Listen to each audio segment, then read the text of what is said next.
Dr. Tuliram Ronghang, may I request our director to do the facilitation and our team to please hand over the POHO to our director that he can felicitate our chief executive member who is the chief guest of today's event.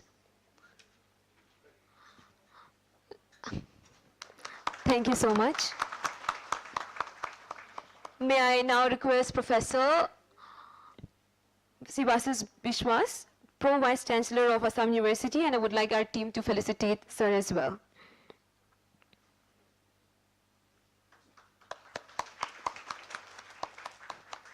And we have our friend, our well-wisher of the Center for Karbi Studies, Dr. Uttam Bathari, Department of History from Guwahati University. He has came to support us and has been a big support system throughout this journey of Center for Karbi Studies. And our CKS Director, Dr. Dharam Singh Teron, with whose vision we are all gathered here and witnessing its 10th-year celebration, to also felicitate him with our Karbi Poho. And we have Professor Vuli Dhanaraju, Department of Political Science, NEHU, who is the driving force of the Center for Karbi Studies and has given a lot of meaning to many methodologies of the Karbis and its histories. Thank you.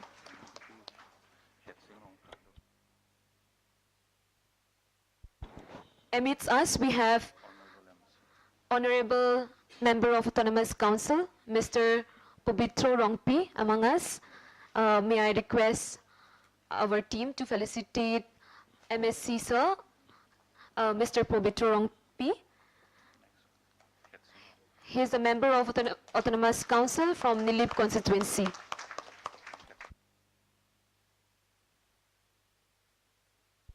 And also we have Mr. Hetsing Rongpar, member of Autonomous Council, with us, and we're so glad he could make it to this 10th year celebration.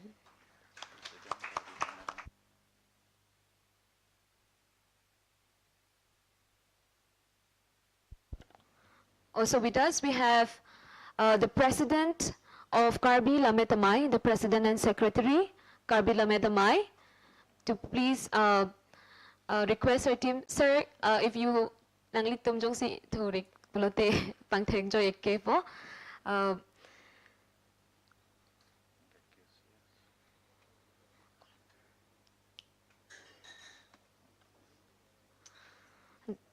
Also, the Vice President of Karbi Lametamai, Mrs. Karon Hansepi, is also with us. May we have a huge round of applause.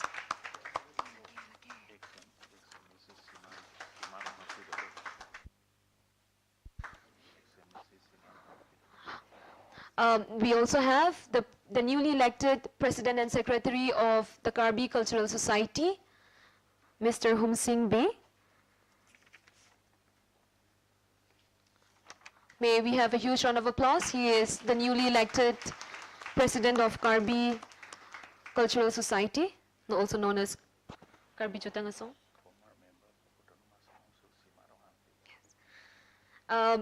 Who we are going to be felicitating today, we have in our midst Mrs. Sima Ronghangpi.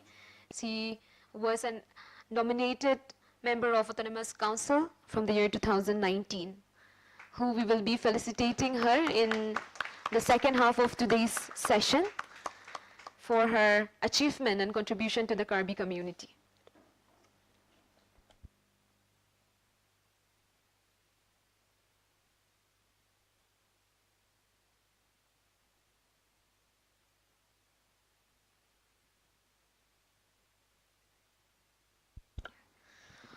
And we also have Mr. Kangjang Terang. He is the board chairman of MOS Implementation Committee, Karbi Anglong Autonomous Council, to kindly felicitate him with our Karbi Poho.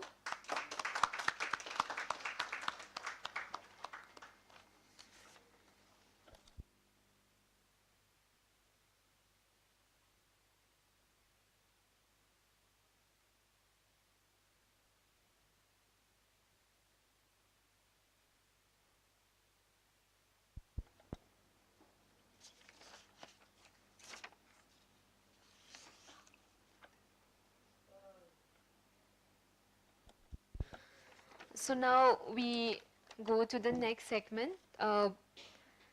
We will have a 2 minute or 2 minute silence for late. Okay, okay, 1 minute.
Okay.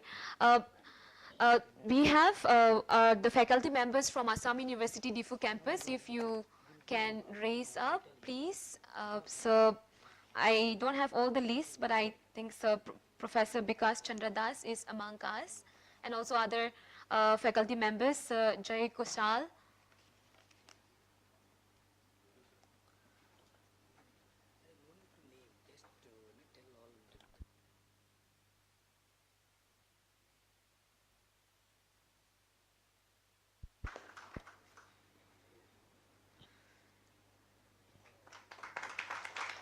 Thank you all.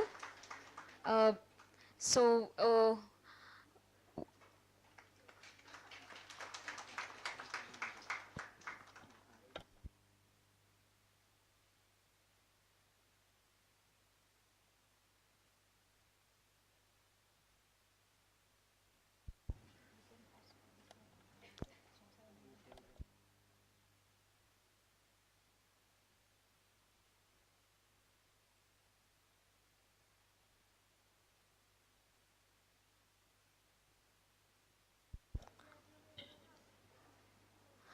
So we will be continuing the felicitation during the latest session, and now we will move ahead to the next agenda of today's event, that is paying a condolence, a 1 minute condolence for late Mr. Mondor Teron, Assistant Professor in the Department of History of Eastern Karbi Anglong College.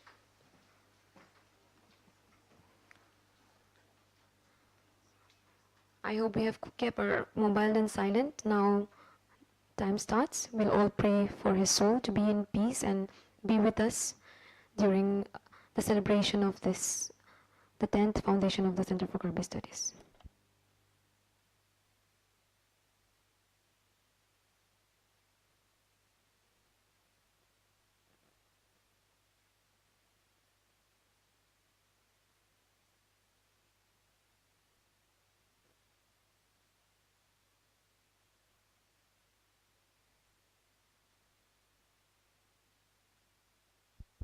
Thank you.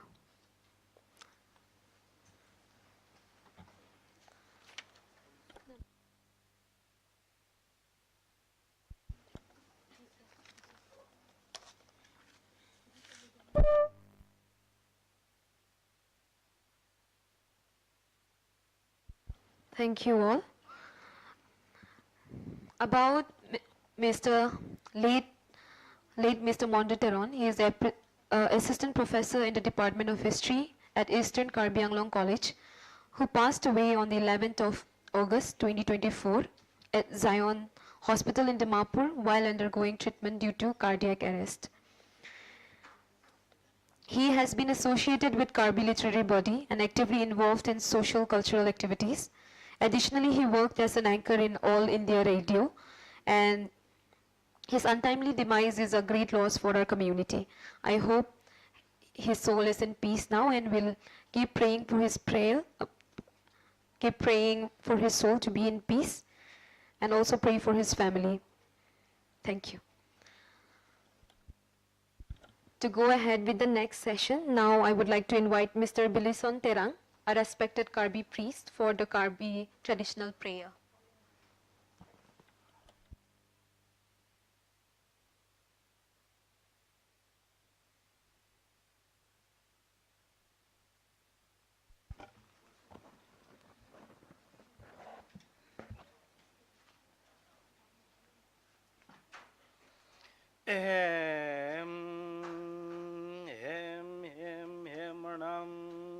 Avdha nang Arjunan Piti Arjunan Puti Arjunan Pimukrang Arjunan Pumukrang Arjunan Pirasinja Arjunan Purasinja Arjunan Loriarnam Arjunan Padanam Arjunan Charchaganam Arjunan Charchungarnam Avdha Kanta Jupada Badav Joni Meadav Joni Meanio Servung Chindoko Rubung Chindoko Yusuri Alampuna Paro Alampuna Arvi Alampuna Re Lapuna Josuri Alam Kali Paro Alam Kali Arvi Alam Kali Are Alam Kali Avdha Yosatra for Kabis Tades Dejo Tante Manga Tagar Nina Chonte Nikan Kemna Chok Badav Badar Niente Lasi Tanate Yoji Mumate Joji Klema Saidon Kedama Saidon Kang Serdoan Kajukang Sabdoan Avdha Jokang Serdoan Tekang Sabdoan Yoji Tanpon Jude Juchi Muponji Doctor Palong Ante Hisar Poyo Doctor Ram Hante Jo Banket He Tum Deke Ding Tum Jo Jero Sonte Jo Avdha Ante Yosi Nang Chetong Loke Jochi Muke Jochi Tanpoke Jochi Mumuke Yochi Tan Lonte Jochi Mum Lonte Suri Alam Kali Paro Alam Kali Karbia Sabote Karbia Ponte Pure Penang Plang Medar Penang Plang Avdha Jo Karbi Plang Poen Lo Karbaka Plang Poen Lo Jo Aron Poen Lo Jo Tang Poen Lo Jo Avake Klem Poen Lo Kedang Poen Lo Chingi Poen Lo Chetan Poen Lo Jo Alam Poen Lo Jo Ki Poen Lo Jo Asap Plang Poen Lo Ponge Plang Poen Lo Pendeng Poen Lo Sumpot Poen Lo Avdha Kanta Jo Ke Tok Don Te Ki Don Jo Setar Karbi Stelonte Jo Pangrum Loke Jo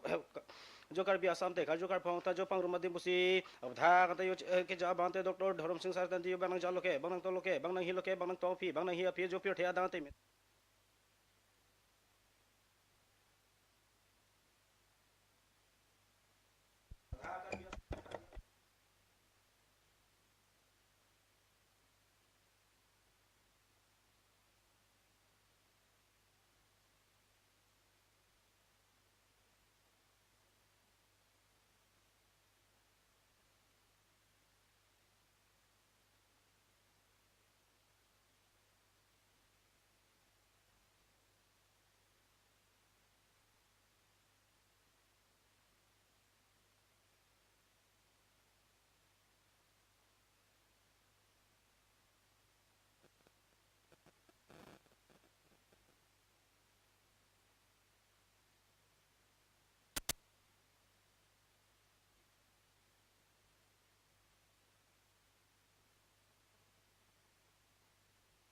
के लाते नंग चथान के मेचे मुम के मे अब था जो कर बिया साफ कर बिया फों प्योटे हुक्लांग मिदार हुक्लांग जो जुतांग दोन में लमे दोन तमे पिनिंग दोन सुमत में जो दंग तंटे किरिक दोन जे फान के संग दोन जे फान जो के तोक दोन की ही दोन ओवे की मी तुम तमे जो बारे में लोंते जो के चली दोन पेन जो तंटे कर बिया साफ कर बिया फों दोन जो तंटे के तोक दोन पेन की दोन ब्यूटी दोन थे जी ब्यूटो दोन थे जे फान पुसी जो बंग चली के थे तुम जो अपन पांगरुम से पिनी चथान जी चिमुम जी चथान थे प्रांग चिमुम पे सीमेंट तरह फलो मन तरह बदाम पिथे फान पुथे फान पिमुक्रांग फान पुमुक्रांग फान कर बिया कुरु कर बा कुरु कर बिया साफ कर बिया फों अब था गन तला सी उचे लांग जी तेरे बुताई के थम नंग के दों ते नंग देंग तोर नंग क्रेंग चन नंग चिंग mai चन पु ते नंग पिथे पुथे नंग पाई पोना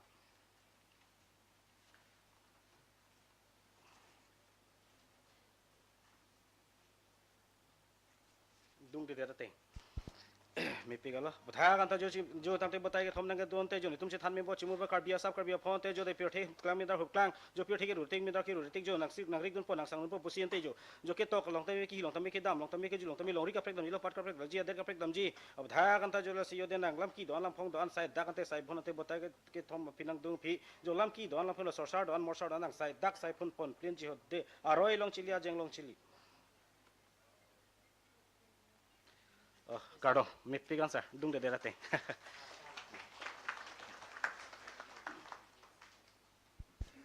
Thank you so much, Mr. Bilison Terang, for a beautiful beginning of the day with your prayer. Now I would like to request our director, Dr. Dharam Singh Teron, to please come over the dais and address the gathering and share his thoughts on this special occasion.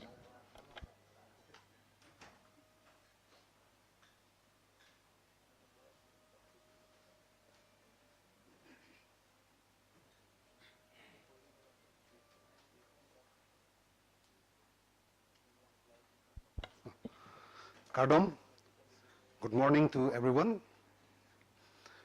First of all, I would like to express my sincere gratitude to Dr. Tuliram Ronghang for so kindly taking out time to be present with us to celebrate the 10th Foundation Day of Center for Karbi Studies.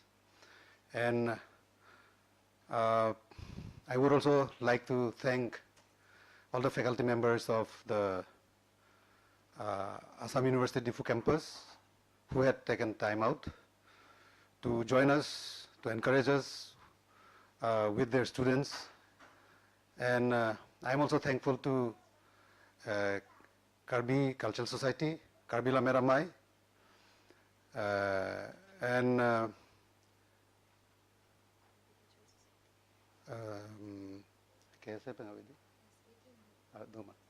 okay, then also Karbi Students Association. And I can see faces, many familiar faces, and representing from different organizations. I'm thankful to all of you for sparing your time to join us in this celebration. Jasimet ke Pinia Banke Center for Karbi Studies. Amen kenal tu marjulong tahelo. Sa Center for Karbi Studies PC claim ma po banke nil tunta cheng pen at amuritong pupen ke an pachini thekte derlo ate lake ke tokelang kang chap haladak se il tum chepaklang nai la se lan paklang thektelang posi nili angton bese ningen derlo acheng amuri pong si pen po alam ningen derlo ase ningkan kevet lang sata ningkan ke bong pinangan ason Karbi puthak ko pisi claim nai ma Karbi furkimu Karbi jutang jubat Karbi nim Karbi pindeng sumpot Karbi tung ke dokathak la doan avan se iltum kang chap nai la se la bangso kang chap pen iltum peklang nai peklang pen iltum akademia long iltum logathana long school long punon college long punon university long punon scholarship long la bangso ram mulong ilitum pa cheton nun thek pachirap dun thek tek ke thangta lewe ase hala so alam bangse la Center for Karbi Studies ke jasmet ke mangpon la se ave pin pu bang ke kalilo seta ke tang la nikan ke mong pen lua thuita pakpho paktrok la buson dolo la penke non esior mu pachining tung bang la puhlo eltum Karbi Anglong Autonomous Council ahin pen ru bonglong terang chair pula bangsu Assam University pen MOU chetok pen ladak Karbi Puthak kangsai kangchap la bangso varsai PJ Fan Council ahin pen kachedon tang la bangso alam aprang bathan lo pen pini ke than vek nayar ni lo asel eltum ke claim naya son do piklang la se lahaya Puthak Center for Karbi Studies pen kemangpon dolo la se lage pinang atum matha tahai lage ituma le kilang dunai kali lapugali iltuma furkimu bang se tokbom ille se tokali apot bang toklu te chok che doveklo la se bang toklo amat ili chibi dunchot ili bang ning chapas sak dunchot lapu bangal de ning ili mina se tok nai mina furkimu ke ili se chichini pot ili se tok nai Karbi lam bana chok parogalam bana chok kopialam pen mang thek hala so bang se la Center for Karbi Studies ahin pen kemang. So what I said in Karbi is simply this, that what is there to be understood about Karbi, what is there to be learned about Karbi, so it will be inclusive. We will study history, we will study society, we will study culture, we will study literature, we will study religion, and what is there to know about Karbi. And as you all, I think, realize this fact that we are still an oral society, so our culture, our literature, our religion, our belief system, and what is there to know about Karbi are all still in that orality. It's still trapped in orality. And then is the job of an organization like Center for Karbi Studies, though not exclusive, but Center for Karbi Studies, this is the only organization among Karbi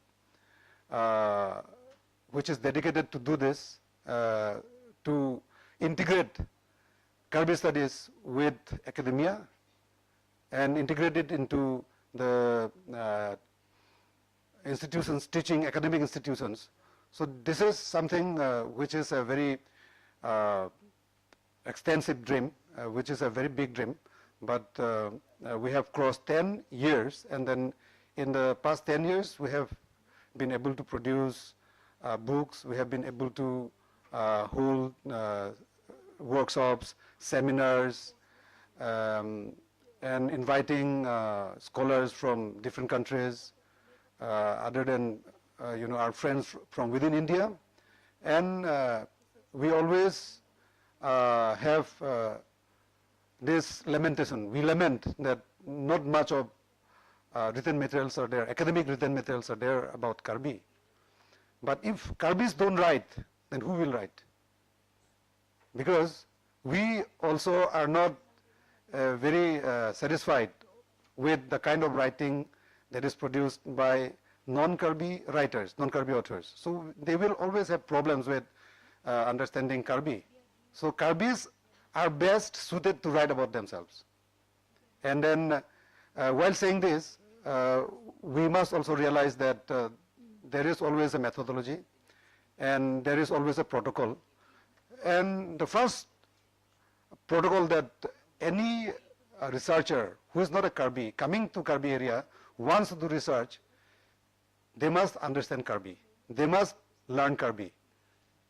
So without understanding the language, without knowing the language, it is difficult to actually understand the Karbi way of life, Karbi rituals, Karbi philosophy, Karbi ideas about themselves.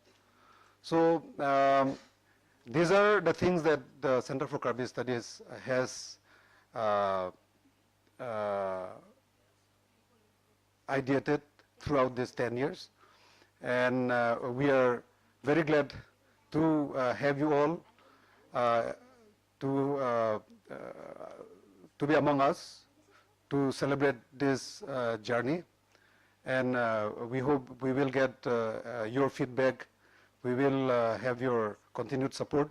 And particularly I'm thankful to Dr. Tuliram Ronghang, who had agreed to be part of this celebration in spite of the engagements that we have been seeing him going around Karbi Anglong doing whirlwind tour.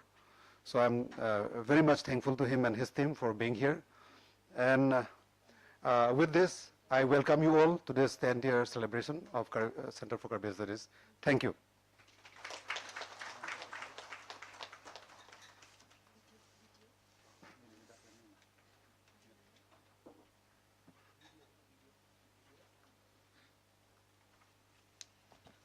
Thank you so much, Director of the Center for Karbi Studies, for your invaluable thoughts and speech on why Center for Karbi Studies happened and how we are going to go forward with the idea of preserving our cultural heritage in the form of documenting and preserving it. Now we will take closer look to the incredible journey of the Center for Karbi Studies through a video presentation. It is prepared by Jirdat Ingling. I don't know if he is with us today. May I request the technical team please turn off few lights so that the video will be much more visible to everyone.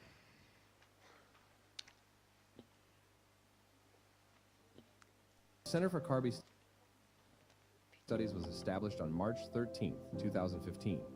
But the idea originated much earlier. Center for Karbi Studies was established on March 13, 2015. But the idea originated much earlier, in 2007.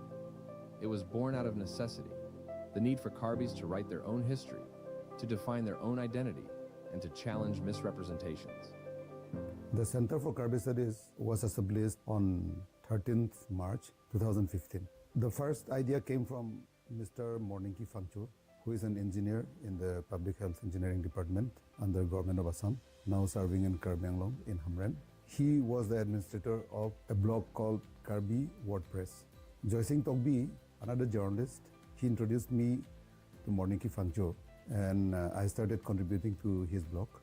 We decided, let's have a bigger platform, inviting other scholars, people like Dr. Robindra Teron, and my colleague Elwin Teron, also Serdihun Teronpi, also some friends like the late Mondor Teron.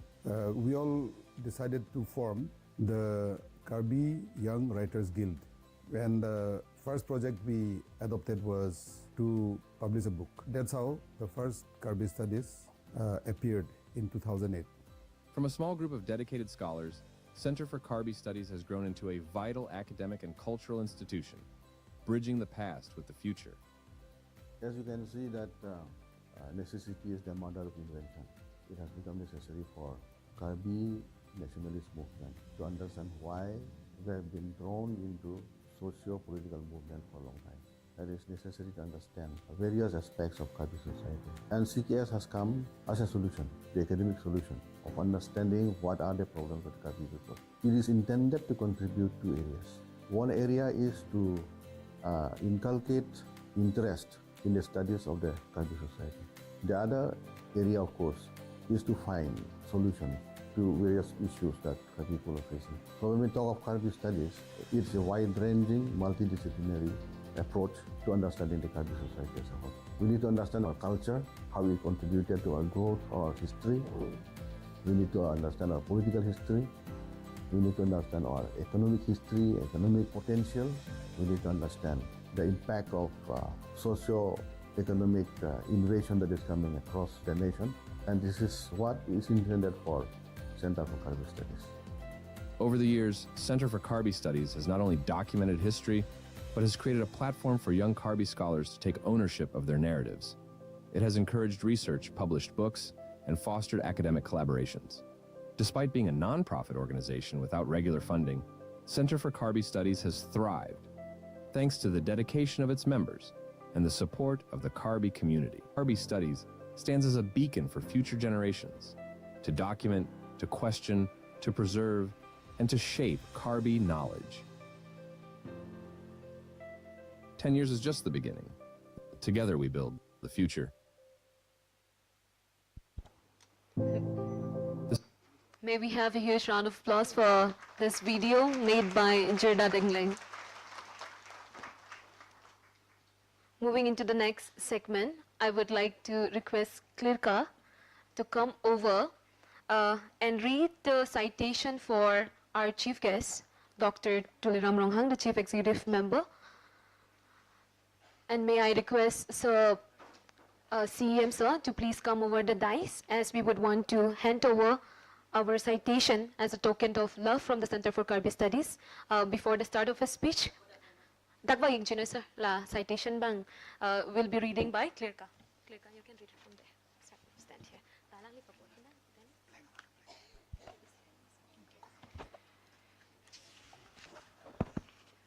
Dr. Tuliram Ronghang, a prominent Karbi political figure, was born on August 6, 1972 in Artu Kekang, Dongka Mukam, West Karbi Anglong.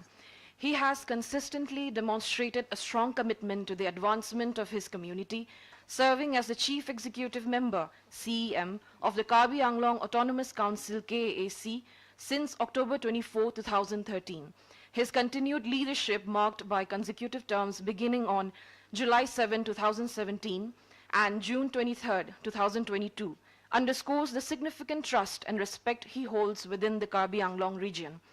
Growing up within the rich cultural tapestry of the Karbi community, Dr. Tuliram Ronghang's early life, nurtured by his parents, Mr. Joy Singh Ronghang and the late Mrs. Basapi Teronpi, laid the groundwork for his future contributions.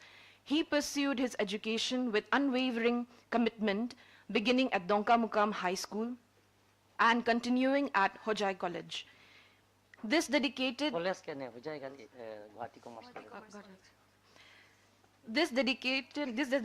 culminated in a bachelor's degree in commerce from Guwahati Commerce College, providing him with a robust academic base essential for his subsequent career in public service and leadership. In June 2016, his political trajectory shifted significantly when he joined the Bharatiya Janata Party, BJP, providing him with a platform to amplify his commitment to public service and regional advancement. His steadfast dedication to social progress and his forward-thinking leadership has garnered him considerable recognition, including an honorary doctorate from Bharat Virtual University of Peace and Education, registered under Niti Aayog, Government of India. Furthermore, he received the esteemed Samanwai Bota from Padma Shri Rongbong Terang, acknowledging his significant contributions to public life and the fostering of community harmony. Dr. Tuliram Ronghang's dedication extends beyond politics to a strong advocacy for sports and youth development. He actively champions physical fitness and the cultivation of local athletic talent through his roles as president of the Karbi Anglong Sports Association and working president of the Assam Badminton Association. His personal enthusiasm for badminton underscores his conviction in the significance of health and overall well-being. Dr. Tuliram's vision extends to grassroots development as he actively supports local agriculture and champions the construction of educational institutions, striving to create a self-sufficient and empowered community. In recognition of his outstanding leadership, tireless service, and multifaceted contributions to Karbi Anglong and beyond, Dr. Tuliram Ronghang stands as an inspiring figure whose legacy will continue to shape the future of his people for generations to come. The Center for Karbi Studies extends its heartfelt wishes for his future endeavors and expresses deep gratitude for his unwavering dedication to the welfare and upliftment of the Karbi community. This citation is conferred to Dr. Tuliram Ronghang on March 13, 2025 at the Arboretum Craft Center, Difu, Karbi Anglong, Assam, on the occasion of the 10th Foundation Day of the Center for Karbi Studies. May we have a huge round of applause, and the citation will be given by the director of the Center for Karbi Studies. Also, we have a souvenir from the Center for Karbi Studies to our chief guest, Dr. Tuliram Ronghang, Honorable Chief Executive Member of the Karbi Anglong Autonomous Council.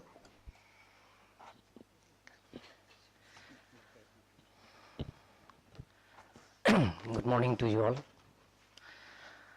First of all, I would like to thank Dr. Dharam Singh Tiron, Director of Center for Karbi Studies, for inviting me as chief guest today Center for Karbi Studies for 10 Foundation Day. Respected guests of honors, my colleagues, honorable MECs, and my dear friends, ladies and gentlemen. Pinidak ke ilatum kapangceng ke meeting keceng ke prang ke horbongan nam segipu. Lagalitum cicini nangji ilatum lake Karbi atum ke ilatum ke plangceng Karbi pu ilatum manangai plangceng ke lake ilatum ke emetang adhom emetang kirimar nimrokom penceng log yutang jubat lapen ke epending support Anton Choglim lun tomo puno lahai Anton Choglim silitum manta je Karbi atumta isi siksidur isi district iltum bhanang epilo 1952 17 November se declare la sot kil tum naipi United Mikil Hills and Kachal district la si Dr. Dharam Singh Tiron ka hai pan churu nang ji jenan ki thurmia we tum phan ile tuma history la hai ka pang chu ji phan la hai ile tuma aphor ke molong ko PPC Karbi tum ke plang hu ke cheng pen noman ada pini ke hang mio KCS labnya tamai lapen ke aron barim ke kirim abang phubang phi tum han ta hang lo lasi ile tum kardom ge la ke ya nilipulo hola hem phuji so me hange thake Israel hada Israel lo me hange thek hada bang ke Christian religion sa bang ke nal tum Google search tamit 2.9 bet hada ke aron marim la karli phejo la sinili ka study dami pu nili colleagues lo la surjorong phar la pen ke Elvin Teron bang thom ke damji pulo masi Elvin Teron pen surjurong bharsi damlo nili dilong le dalo huda ke non da him laso him pen birisak bin kakli dolang do Elvin Teron report ai than la pen gada ke pisu pangri lo plongte tibuk pho la sono ho tibuk bong pho poni la pen pil thelong hok ta belang je awang asupi si cho pangri long je ponong pugala ke Israel tu manala la sila lost tribe puge itum karbi tum jibon miju tum si cherai da hai ile tum jibon la se la awang asupi ga cheban me cheban kartang kali cheban che pangri long puge le tum la karbi tum den lang la pen hoda ke ka pangri pang dong hota di buk phos ki ponji la si la so ke claim take about Dr. Dharam Singh Tron Bhan ninga klong pen chorolo anyway respected members of the Center for Karbi Studies, distinguished guests, and my dear friends, ladies and gentlemen. I am deeply honored to stand before you today as a chief guest for the 10th Foundation Day celebration of the Center for Karbi Studies.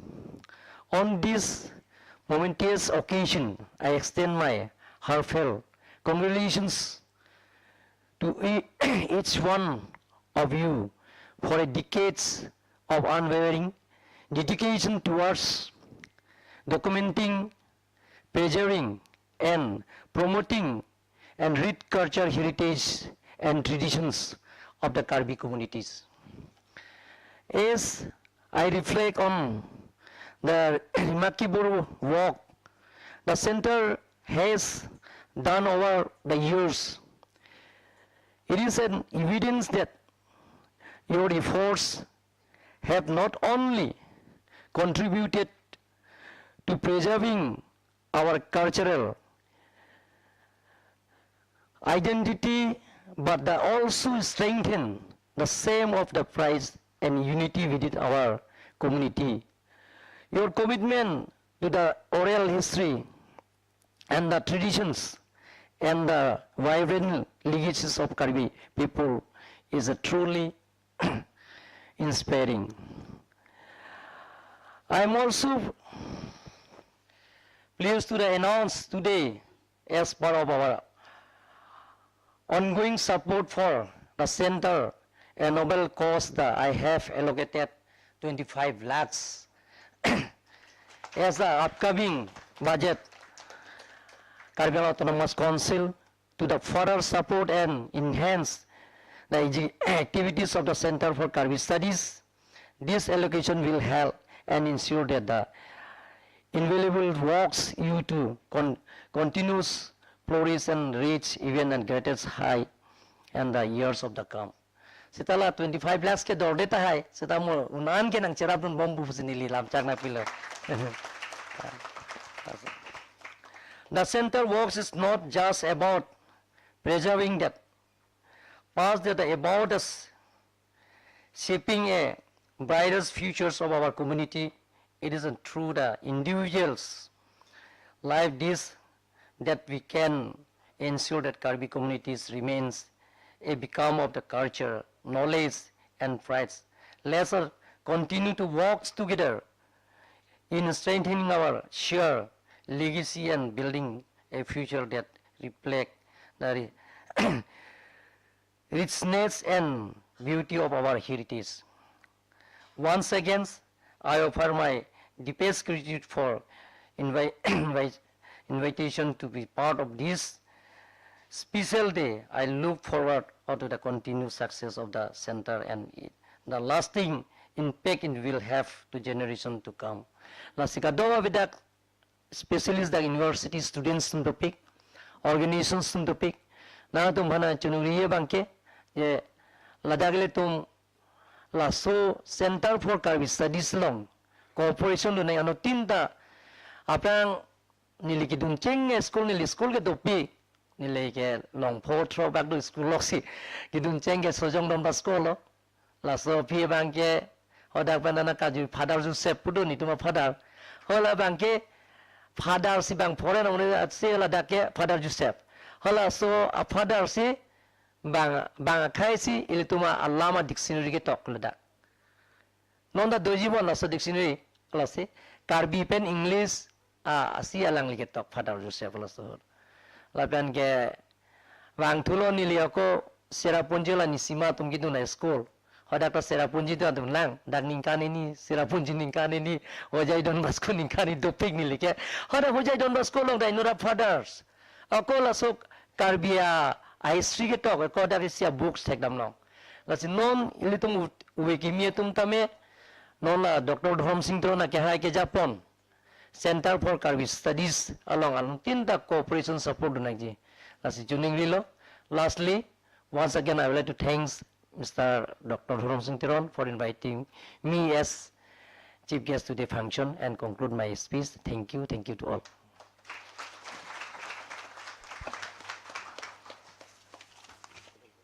Thank you so much, sir, for your support throughout this 10 years of Center for Karbi Studies. And now that you have announced the grant for the Center for Karbi Studies, we are all very grateful and indebted towards this kind gestures of yours and the Karbi Anglong Autonomous Council. We look forward to your continued support and we wish you good health and thank you for your presence here today with us as being the chief guest of the 10th Foundation Day of the Center for Karbi Studies.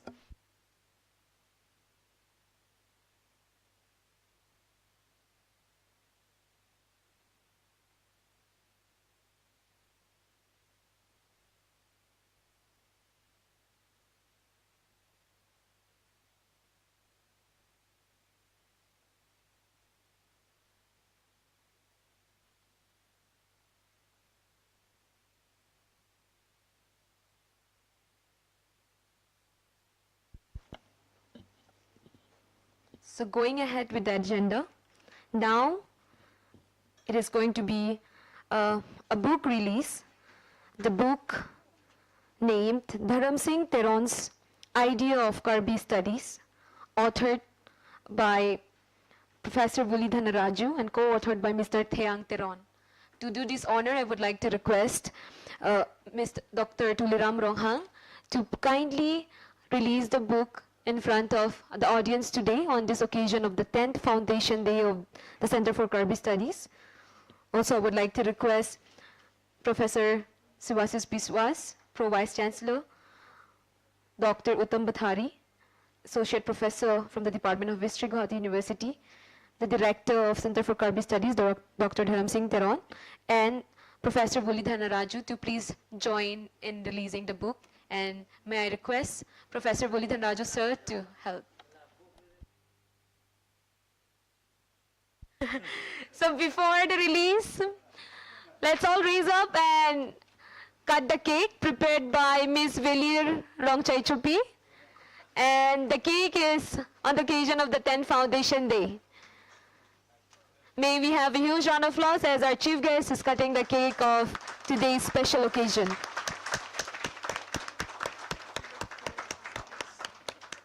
Happy birthday to Center for Karbi Studies. Yay! Thank you, Velir, for this beautiful, beautiful cake.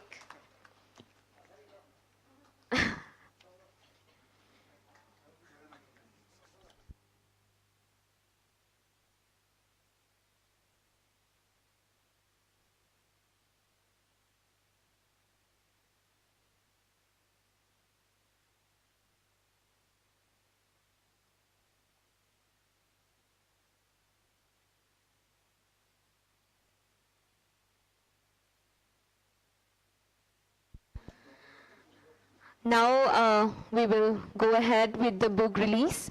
The book named Dharam Singh Teron's Idea on Karbi Studies, authored by Professor Vuli Dhanaraju and co-authored by Mr. Theyang Teron.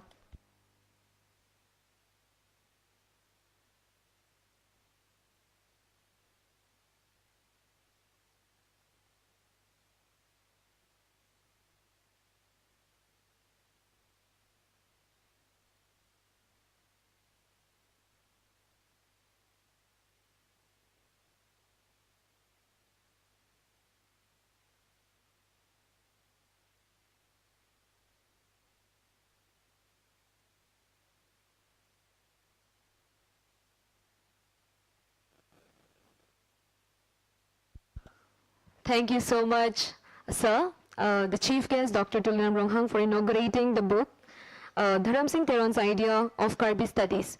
This book will be available at the Center for Karbi Studies office, which is at Rongmili near ITI.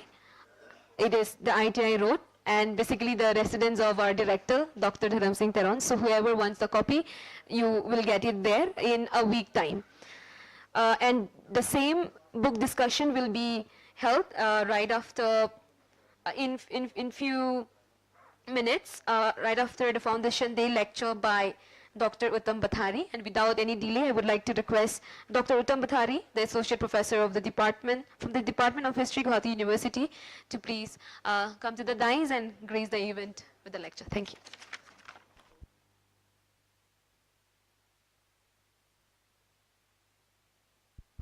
Thank you so much, sir, for making it to the event and being the continued support system of the Center for Karbi Studies, and we look forward to the continued support that you have been showering. Thank you so much.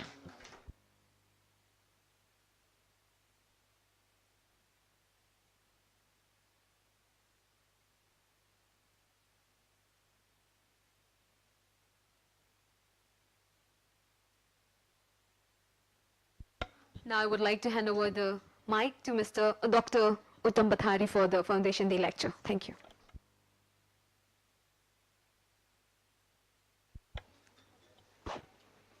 Thank you. Honorable Chief Guest, Dr. Tuliram Ronghang, Dr. Dharam Singh Theron, Director of Center for Karbi Studies, Professor Shivashish Vishwas, Honorable Pro VC of DIFU campus, and the August House. First of all, I would like to extend my heartfelt thanks to Center for Karbi Studies for inviting me to be part of this celebration of 10th year of journey of Center for Karbi Studies. It is really a very proud moment. It is for me personally and for everyone here to have a center like this who has done a stellar work in a very small time period and I suppose fun is always a problem. In spite of that, today CKS has a lot of publication to its credit. So as I said, it's a very stellar performance by CKS, thanks to Dr. Dharam Singh Theron and his entire team. I feel privileged to be here today, particularly because the kind of work CKS has been doing is very, very important for communities like ours, which is otherwise known in the academic circle as people without history. Because when we talk about history, history is basically connected with literacy. That's the reason why we have terms like prehistory, where there is no writing system, proto-history, there is system of writing, but we don't know what they wrote, and then history. It becomes historical period after the writing has started. So the community, those who do not have evolved into, I wouldn't use the word develop, because that would put a very negative light on the communities who has not adapted system of writing. So I would say who has not evolved into writing, they are considered to be people without history because there is no recorded past of these communities. But over the years, there has been changes within the historical community itself, and they have been trying to recover the memory of these oral societies from memory. So from writing for written document, history takes turn to the memory, how to reclaim the past from the memory. Now this memory can be anywhere. It can be what we call usually social memory or public memory. It can be ritualistic memory. This memory can be in chanting, in hymns, in mantras, So memory can also be in language. So understanding these sides of memories have become very important, and that is what this CKS has been doing over these years. I think it is very, very important now, particularly because our society is changing very fast. Last week I was in Jirsong Asong, and there I was telling the same thing. When I say that our society is changing, the way traditionally we have been pursuing our life and livelihood has changed over last few decades tremendously. For instance, if I can give my own example, I used to grow up in a village in western Karbi Anglong. So it is a very remote village. Now also you have to walk around 5-6 kilometers to reach my village from the nearest bus head, where the bus stops. And the elders, they always used to gather by the fireside, and they used to always narrate stories about our migration, our relation with other communities, our history, our past. They used to memorize all, retell all that, constantly retelling. So all this constant retelling is something like rereading. So as a young child, it made a lot of impression on me, and that's one of the reasons why I turned into history. My interest grew in history. It's a different thing when I pursued history and was reading the textbooks. None of those stories told by my grandfathers were to be found in the pages that I read as a textbook or as a reference books. Now, what I see is that these elderly people sitting by the fireside, storytelling, this is a way of transfer of knowledge from a generation to another. And that's how I picked up those things. Now, why I'm saying this is changing, because now with the coming of modern education, the most important thing in the morning for every family is to send off the children to school. Also, most of us have gotten into government job. So second thing after sending off the children, second thing is to rush to the office. Similarly, you come back after day-long work and you get busy with other things, with TV, you are interested in national politics and so on. So that way, there has been a disjuncture, the way our memories are being transferred to the younger generations. And that is why it is very important that before these memories disappear, this experience, the collective cultural experience of our communities disappear, it is very pertinent to document them, and that is what CKS has been doing, and beautifully. Now, it is very important to understand, like Dr. Dharam Singh Theron in his introduction said, that there is a protocol to be followed, there are ways to be followed in doing that. Because our education also, in a way, creates subjectivities in our mind. The education that we are pursuing, that is modeled in the Western epistemology, Western knowledge system, European model. So many things that we learn there is something diametrically opposite to what our tradition is. And once we are educated in this modern system, many of us, we think our traditional culture, our practices, something to be unscientific, superstitious, without understanding the philosophy of our people. So that is a very, very dangerous thing that happens in our society. I'll give you one example why I'm saying that it is very important to unlearn whatever we learn in our syllabus, in our schools and universities. We need to unlearn that, we need to keep that aside, and we need to relearn from our people. I'll give you one example why I said that it is very important. I was in a Dimasa village in Dimahasao for some work, particularly related with archaeological survey, and I was interacting with the villagers. the villagers, I asked them, normally that's how you start your conversation, that how many households are there in that village. I was told that there were 29 and a half families. I was really amused. Why this 29 and a half families? How can a family be half? Then I asked them, well, this is interesting. What makes a family half? They said that no, the earning member of one family, he passed away.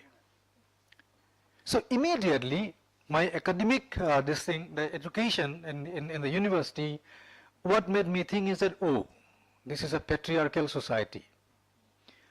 Woman is only half of a man. That's the reason why they are saying that it is 29 and a half families. So I actually asked them, so you think that women is half of a man? So you consider this family as half? They vehemently rejected it. They said, no, not at all. We are not saying that women is half of a man. Then why do you call this family a half? They said that is because any contributions for any sort of programs or function or rituals in the village, this family contributes only the half of the amount. If it is 1,000 rupees, the family would contribute only the half, because the male member of that family is no more, so their economic activity is to an extent truncated, their income is limited, so we only take half of the contribution. So just see, I'm trying to tell you that how my training in university about gender sensitivities, about feminism, women's right, immediately made me think that this society considers women half of a man, but that is not the case, as they explained. So many a times we form these sort of subjectivities from our academic training, and that's the reason when we go to our people or to the community to work, what we need to do is suspend our idea or notions or whatever we have learned, what is called in transcendental phenomenology as bracketing the knowledge. So whatever we have already learned, that needs to be put aside, and then with clean glass or clean slate we have to try to understand our society. Because the way I said before, our society is quite diametrically opposite to the Western philosophy and Western epistemology. I can give you a lot of examples for that, because we, for example, one of the most important characteristic of Western culture and tradition is they believe in binary. For example, they have this idea of living and non-living things, animate and non-inanimate. One is living group, the other is dead. Like mountain, rocks, river, everything is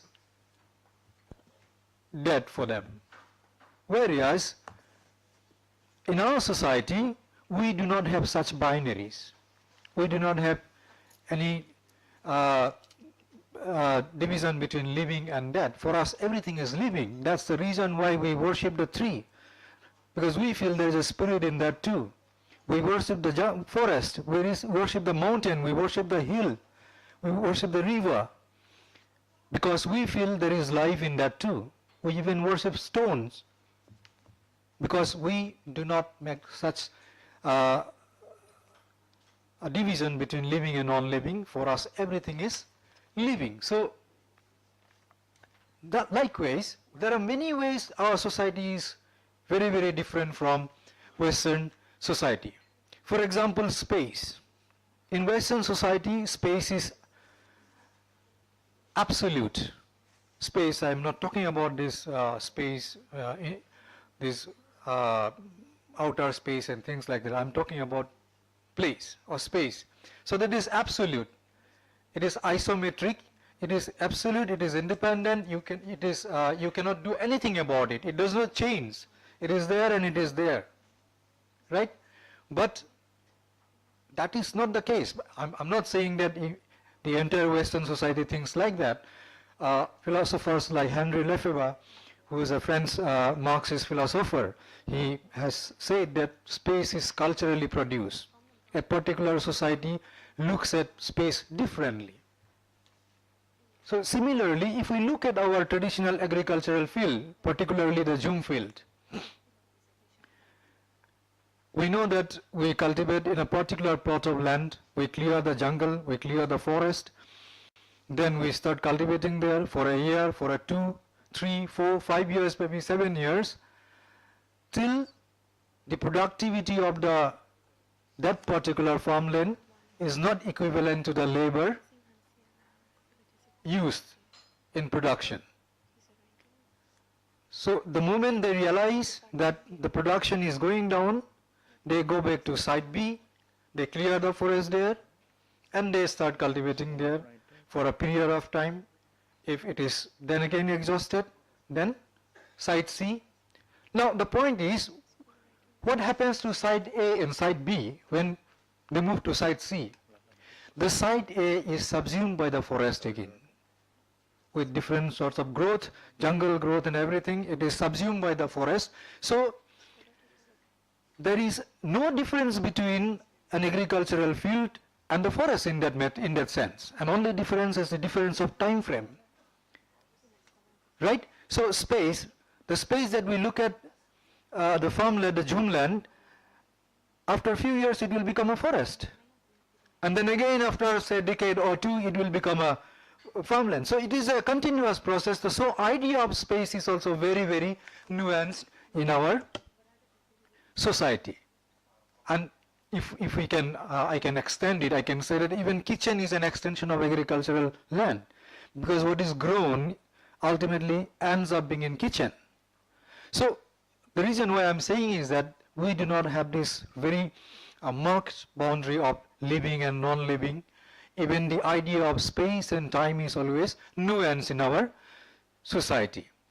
We do not look at time like Western society. We do not look at time as a clock time, mechanical time. Obviously today we have adopted that our class has to start at 9 o'clock, it has to end at 10, then another class comes at 10 and ends at 11.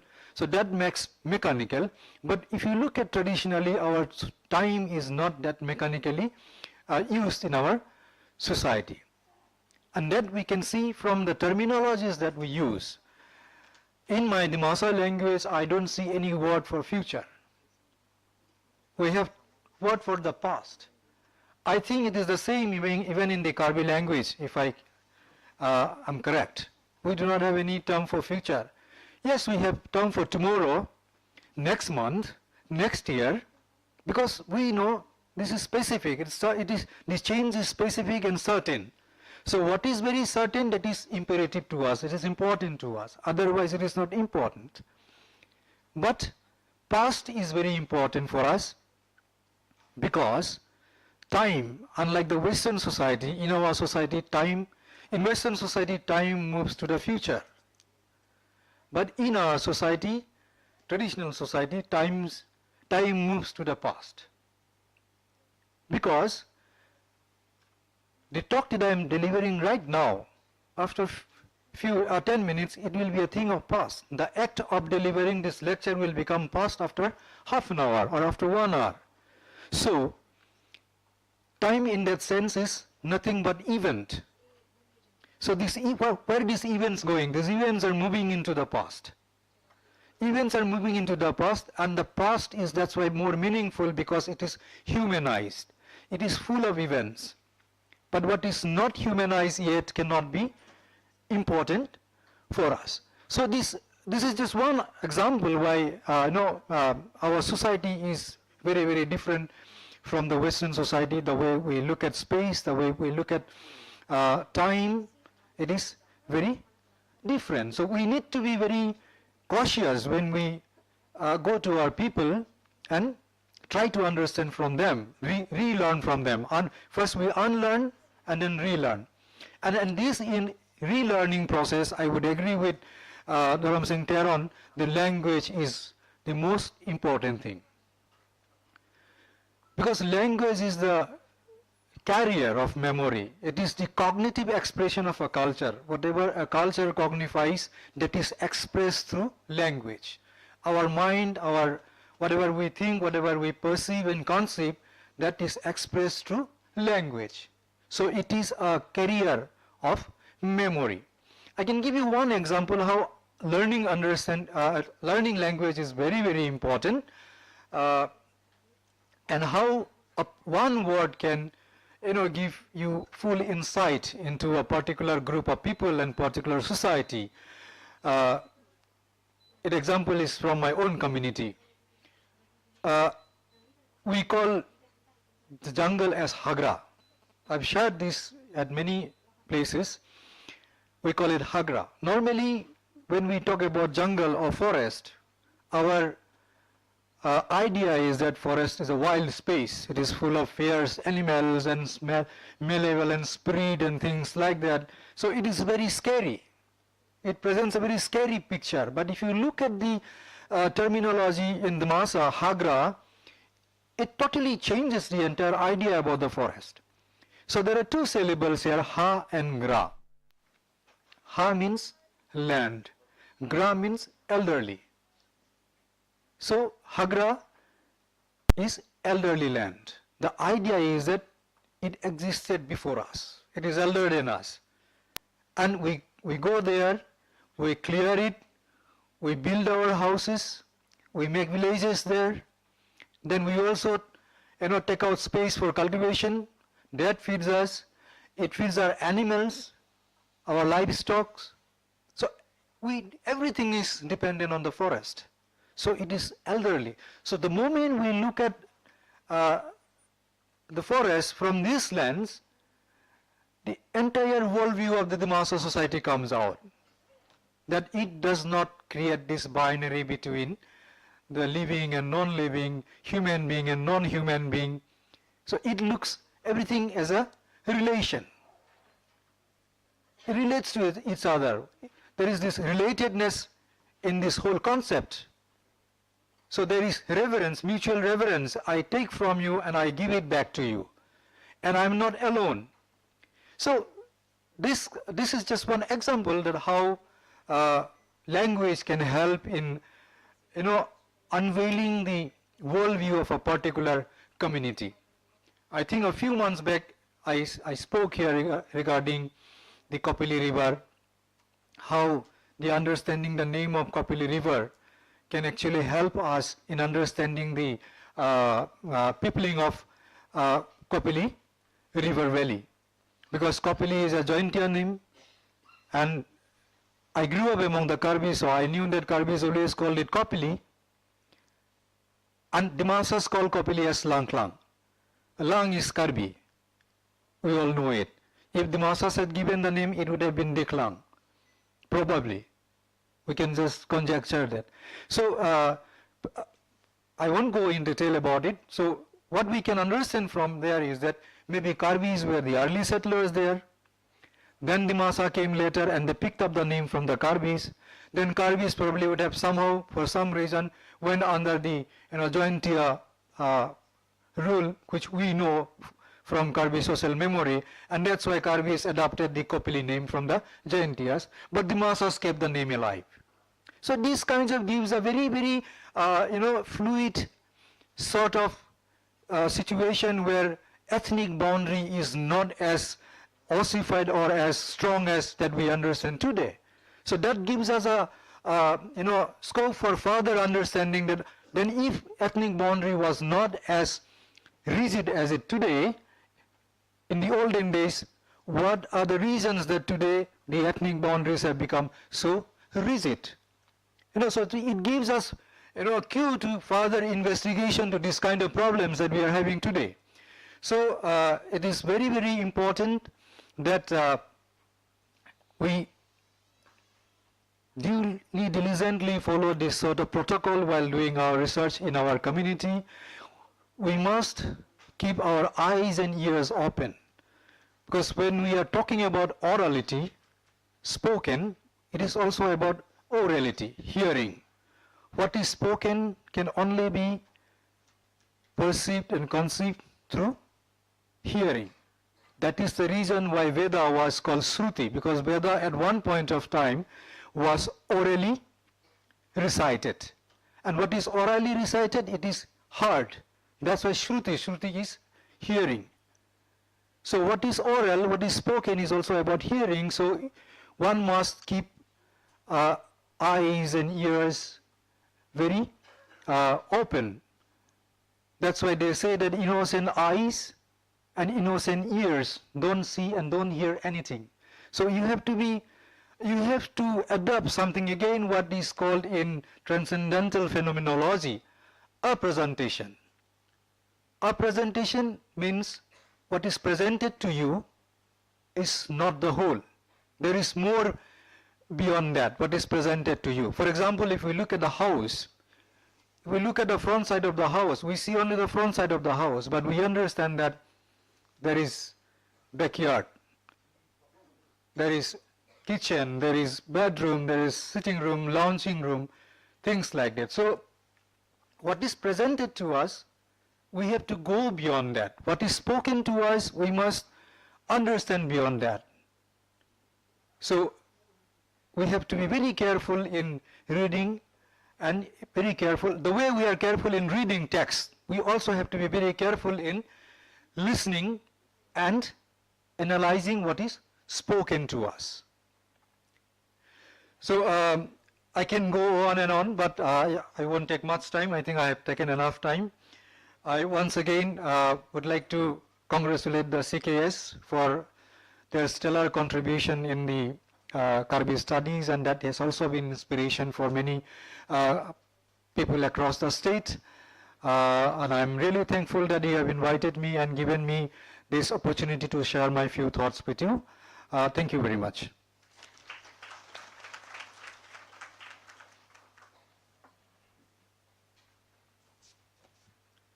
Thank you so much, sir, for your insights and your sharing on the shared history of the Dimasas and also the similarities with the Karbis. It was really insightful, and thank you for delivering the Foundation Day lecture and coming all the way from Guwahati to attend this event.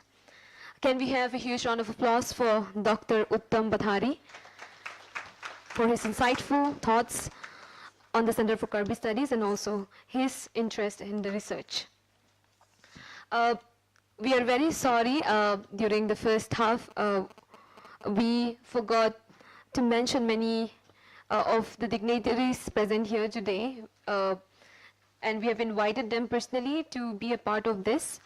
So I hope our felicitation team is ready, so we would want to continue with that. We have the representatives from the Assam University Diffu Campus Students Union. If you're around here, Mr. Cherok, the President, Secretary, or any member who would like to felicitate with the Karbi Poho. The representatives from the Assam University Diffu Campus Students Union.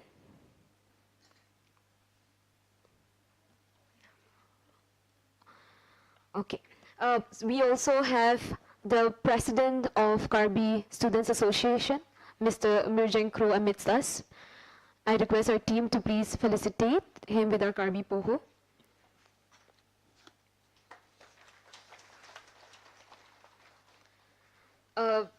And our midst, I hope we also have Mr. Desoy Teron. Desoy Teron is also General Secretary of Karbi Students Association.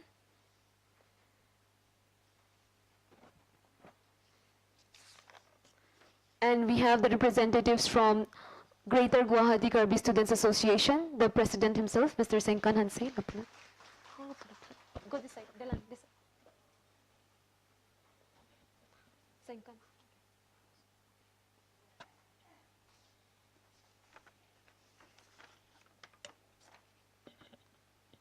Amidst us, we also have Mr. Khoya Singh Hanse. He is an independent researcher and writer.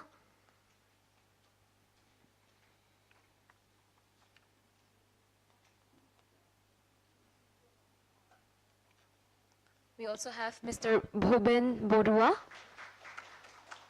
Mr. Bhoben Borua.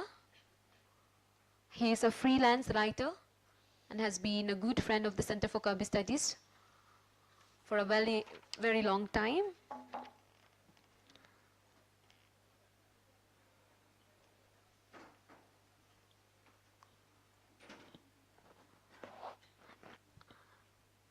do we have the representatives from the Diffu Government College, the faculty members, the head of the department from Diffu Government College?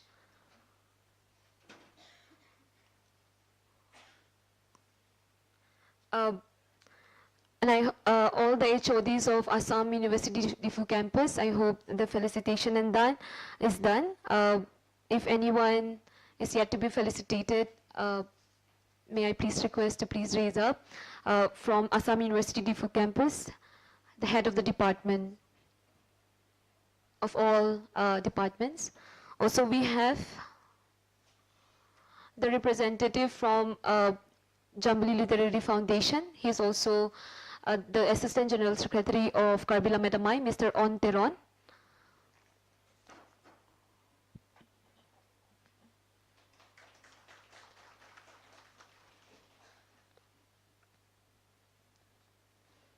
Mr. Kam Singh Ingti, the Vice President of Karbi Cultural Society.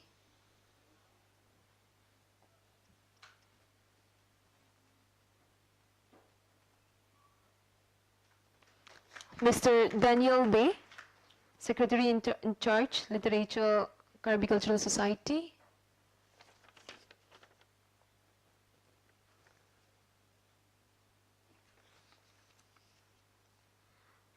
If we have missed out any name, we apologize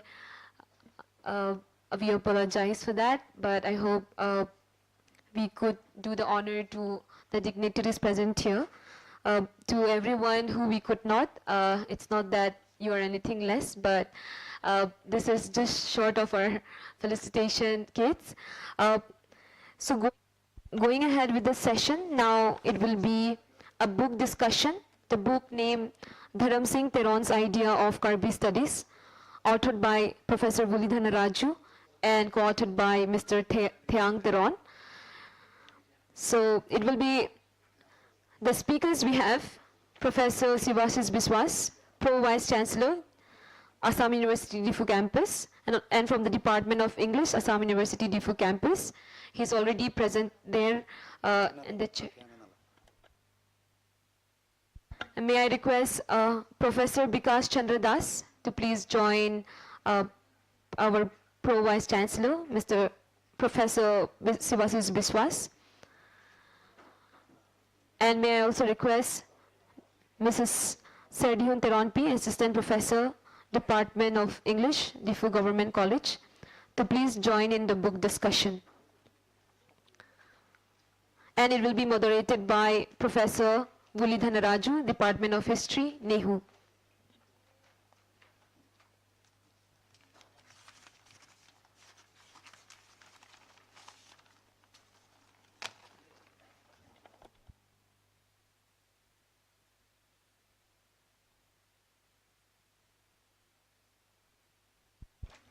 Now I hand over the mic to Professor Vuli Dhanaraju to take ahead with the book discussion session. Thank you. Also, I would like to request the Director of Center for Karbi Studies, Dr. Dharam Singh Teron, to please join the speaker panel for the book discussion.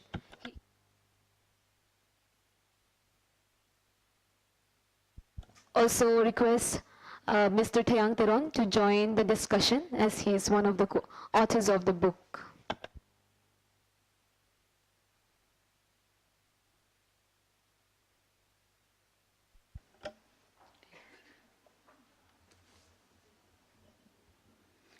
Thank you, Sabine.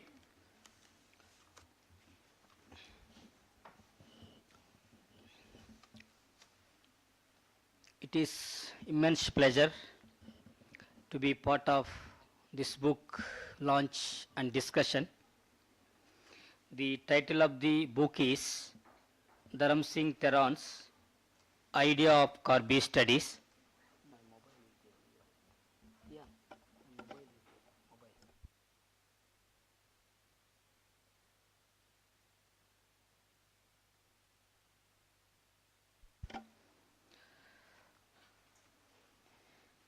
Yeah, the title of the book is Dharam Singh Teron's Idea of Karbi Studies.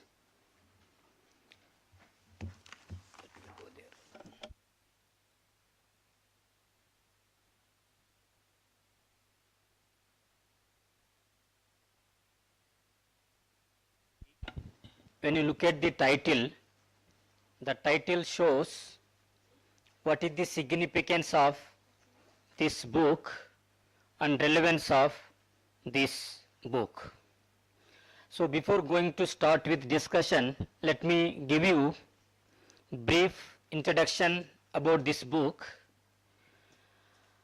And this book is authored by myself and Tiang Teran, young Kirby scholar. However, though we are part of this book as authors, Dr. Dharam Singh Teran's contribution is highly appreciated because he is one of the source of inspiration for making this book or making this statement as Dharam Singh Teran's idea of Karbi studies. So this book critically examines how Dharam Singh Teran's writings and philosophical ideas serve as fundamental pillars for Karbi studies. Currently, there are 4 volumes in the Karbi studies series published by Dharam Singh Teran with the support of his associates and young Karbi scholars. So this volume celebrates Teran's scholarly movement in Northeast India and recognizes his great contribution to the Karbi studies.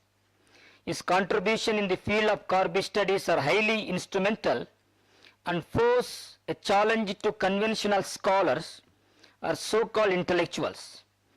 By examining this book, one can grasp the significance of Teran's philosophical ideas in shaping the field of Karbi studies. His organic experience of being a Karbi, along with the influence of Karbi ontology, that is ancestral position in worldview, have shaped his perspective. So this has in turn influenced by his way of thinking and his approach to knowledge production, ultimately leading to the development of Karbi indigenous concept for the foundation of Karbi studies. Thus, this book aims to illustrate the fundamental concept of Karbi studies, clarifying whether it constitutes an approach or perspective or merely serve as a metaphorical phenomenon that helps in understanding the indigenous concept in a wider academic discourse. So this book is divided into 10 chapters along with introduction chapter. So today I just want to recollect. This book is prepared, written not in overnight or within 1 month or 1 year. So this is a collective efforts of Karbi studies, Karbi young scholars and my research scholars. So they all contributed for this book. Now today it is coming in a different shape that is going to recognize Dharam Singh Teran's ideas and intellectual journey over the years. So here I want to recollect one more thing. When I was presenting a paper title called Dharam Singh Teran's idea of Karbi studies in one of the seminars, so one professor told me, she made fun on me. She mentioned, what do you want to present in Dharam Singh Teran's idea of Karbi studies? Then I replied, have you come across Collingwood's idea of history?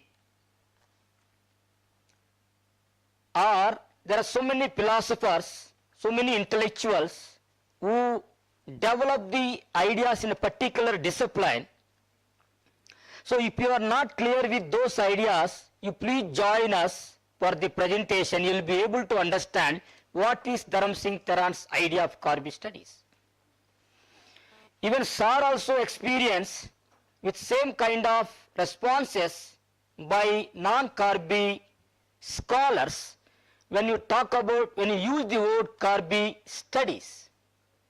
So Karbi studies as very, very broad worldview which is representing ancestors' worldview, that today we are talking about Karbi's ontology and Karbi's epistemology. So ontology and epistemology of the Karbis are central ideas which have been shaped through these chapters which are there in the book. So Sir also written one article, Karbi philosophy. So whether Karbis have a philosophy, that question that needs to be debated and discussed. So when you closely understand his writings and his ideas, his discussion, you will be able to understand what is Karbi ontology and epistemology. So just I want to re-articulate, remember Ferdinand de Saussure's idea of sign theory. Just now our today's foundational lecture speaker Uttam was referring to language. So Ferdinand de Saussure's ideas are very, very important to understand inherent concepts, patterns, structures which are associating with language. When someone wants to understand the language, so you have to, language cannot be understood in form of grammar or in form of statements, rather understand the ideas which are associating with society, culture, or ideas or consciousness or rhetoric, so which are very, very important. The same ideas were used by Louis Althusser in his reading or approach called symptomatic reading of a text. So now what is the text in the context of Dharam Singh Theran's idea of Karbi studies? So I consider, I am the student of history and oral history student, I always consider Dharam Singh Theran's ideas are text. How to understand this text? So as a person, as an individual, again I want to make a statement that he is not a person who contributed ideas on his own. So he is a collective entity, is a collective personality who is representing the community. So when you see the Western way of knowing or doing or being, so which is very, very universal centric manner, that there individual is important for the knowledge production. When it comes to the indigenous communities, collective entity which is very, very important. The collective entity is collectively responsible for knowledge production. So that's where we have to understand. So whatever ideas or philosophical concept that he introduced through his writings and discussion, I just want to bring the concept of ne in Karbi language. So when you see Western idea of ne, which is completely different, because ne is an inclusive term to denote you, us, them, so that shows the collectiveness of the Karbi consciousness. So likewise, he tried to conceptualize so many words like Arnam. So Arnam is neither deals with dharma or moksha or karma that we see in Hindu philosophy or Christian philosophy. So Arnam has a different connotation, so different to idea, so those ideas also can be seen in this book. Now today this book is also one of the foundation to deal with Arun Barim. Now Arun Barim is a very, very popularizing term among the Karbis that is going to challenge the dominant, the so-called religions, that is going to represent the ancestral worldview. Now we have to go back to the ancestral worldview that make the sense, that make the institution of the Karbi religion. So likewise, this book introduced so many ideas which are all taken from Dharam Singh Dharan. Even our Uttam also presented the concept of space and time.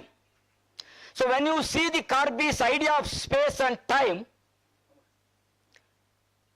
there is no difference between space and time. But when you see the Western way of knowing, so these two are different concepts.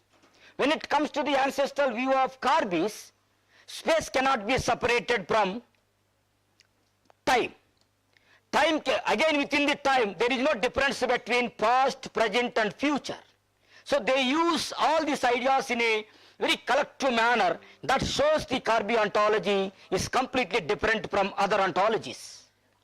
So this book is going to introduce many concepts. Now I am not going to take much time, so I just want to introduce this book and also before going to this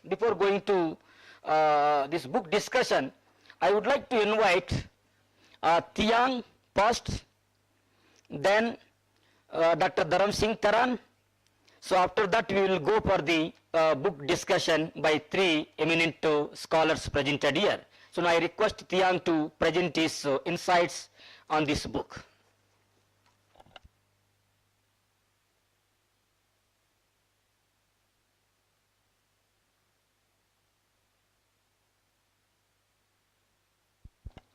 Thank you so much to everyone present out here. Kardom, Doan Awen Manta.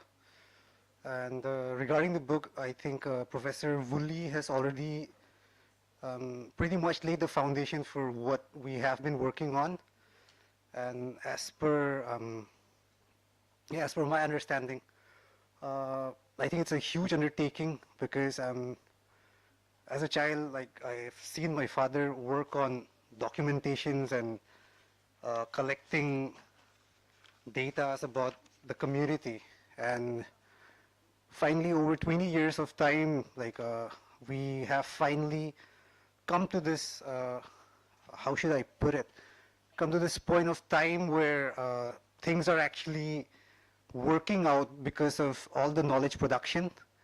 And as the book reads, Dharam Singh Dharan's idea of Karbi studies, so I mean if people are familiar out here with the academic traditions, there are so many theories that we are dealing with every day. I'm sure everyone's heard about capitalism, communism, or maybe post-colonial theories, decolonial theories.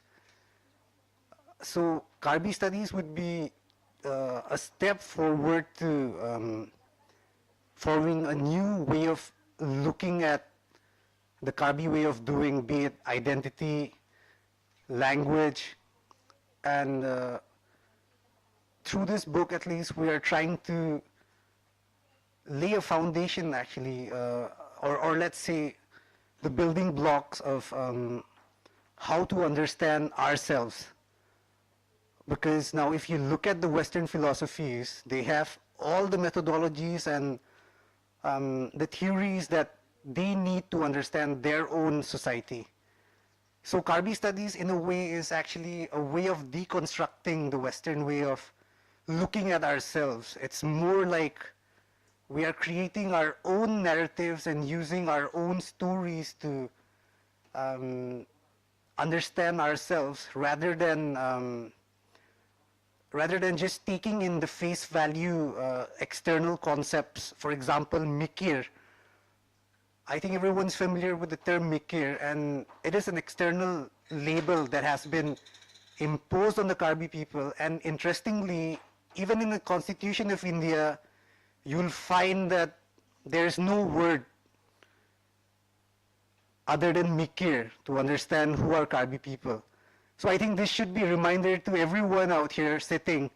I mean, if you identify yourself as Karbi, then I think there's a lot of contribution that we all have to make collectively.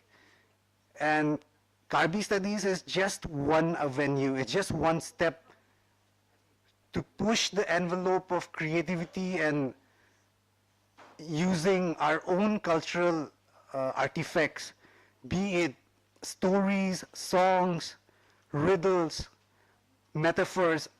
I think it is time to actually recognize the vast oral repertoire that we have. And with Karbi Studies, actually, we're just trying to do that, just trying to lay the very basic foundation, because there's much more things that need to be done. And yeah, I think, I'm sure Mr. Dharam Singh Taron will have a lot more insights to share. So I would like to end my speech here. Thank you for your time. Thank you for listening. Yeah, thank you, Tia. So I would like to request Dr. Dharam Singh Taran now insights, please.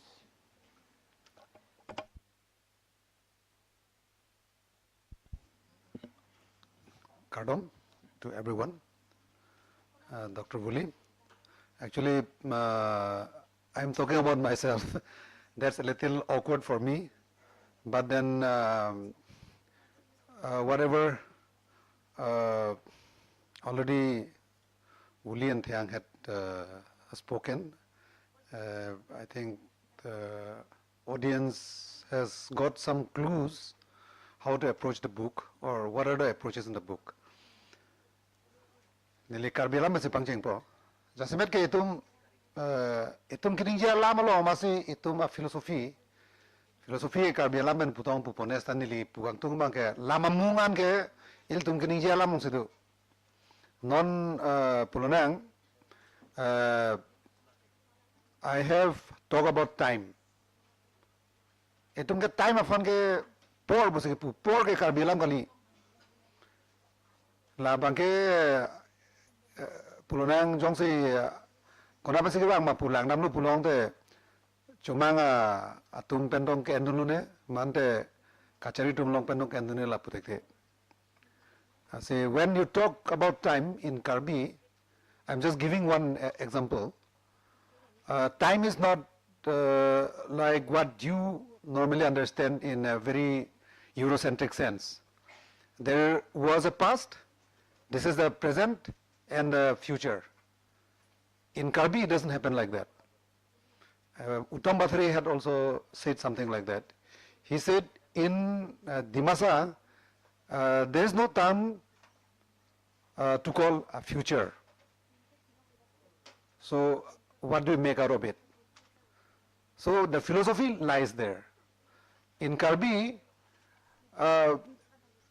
to give you the sense of a future, we all put these three elements of past, present, and future together.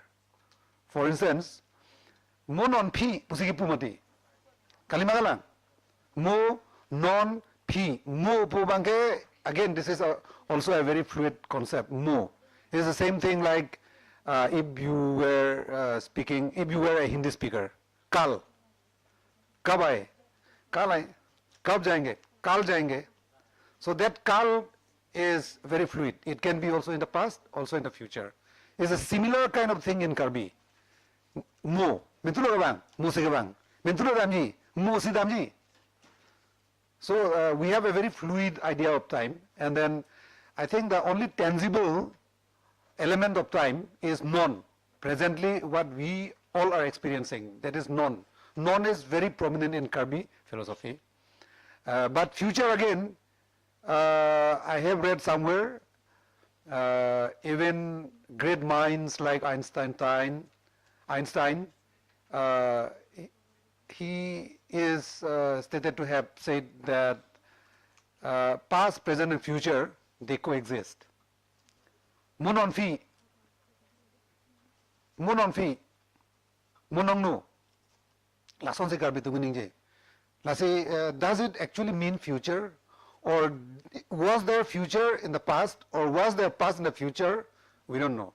but that's the Karbi idea. So if you meet a Karbi person from a very deep interior, if you ask about time, he will not respond in the same way as you would ask me here in Diffu.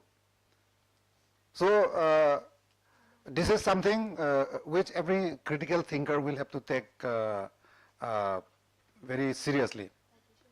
And during the inaugural speech, I also mentioned about learning language, because most of the people who come here, they come because they have class work to do. So they come to Diffu, they approach Karbis here and there, and then they ask questions from their own baggages. They have their own baggage. So for example, they go to a Chujun, and because we received one paper where the authors are non-Karbis, and then they were talking about Chujun, and then the first question they ask the persons there, "Apnaloke ki puja korise?" Then he is actually giving his baggage to that person, the Karbi person who he is asking. Ki puja korise puan parge lage puja pugo pilo pugo mathan si aduk do ayu lage, because we don't do puja. Puja in a Hindu society is different, and in Karbi society there is no puja. And then when you approach a person who is performing Chujun, asking him, "Apuni ki puja korise?" then naturally that person will now be forced to think, what is puja? So one has this responsibility when you are going into a particular region, a particular linguistic region, then you must, if you want to do justice to the kind of work that you are doing, you must also understand, learn and speak, be able to speak the language of that particular linguistic area. Otherwise, you cannot do research in a true sense. So there are many such things. I have spoken about the self. Wuli had also talked about it. And then I have spoken about time, the same thing which Bathare also had said. And then there are many such things. For example, we have the idea about life and death, afterlife, and then rebirth. So what is rebirth in Karbi?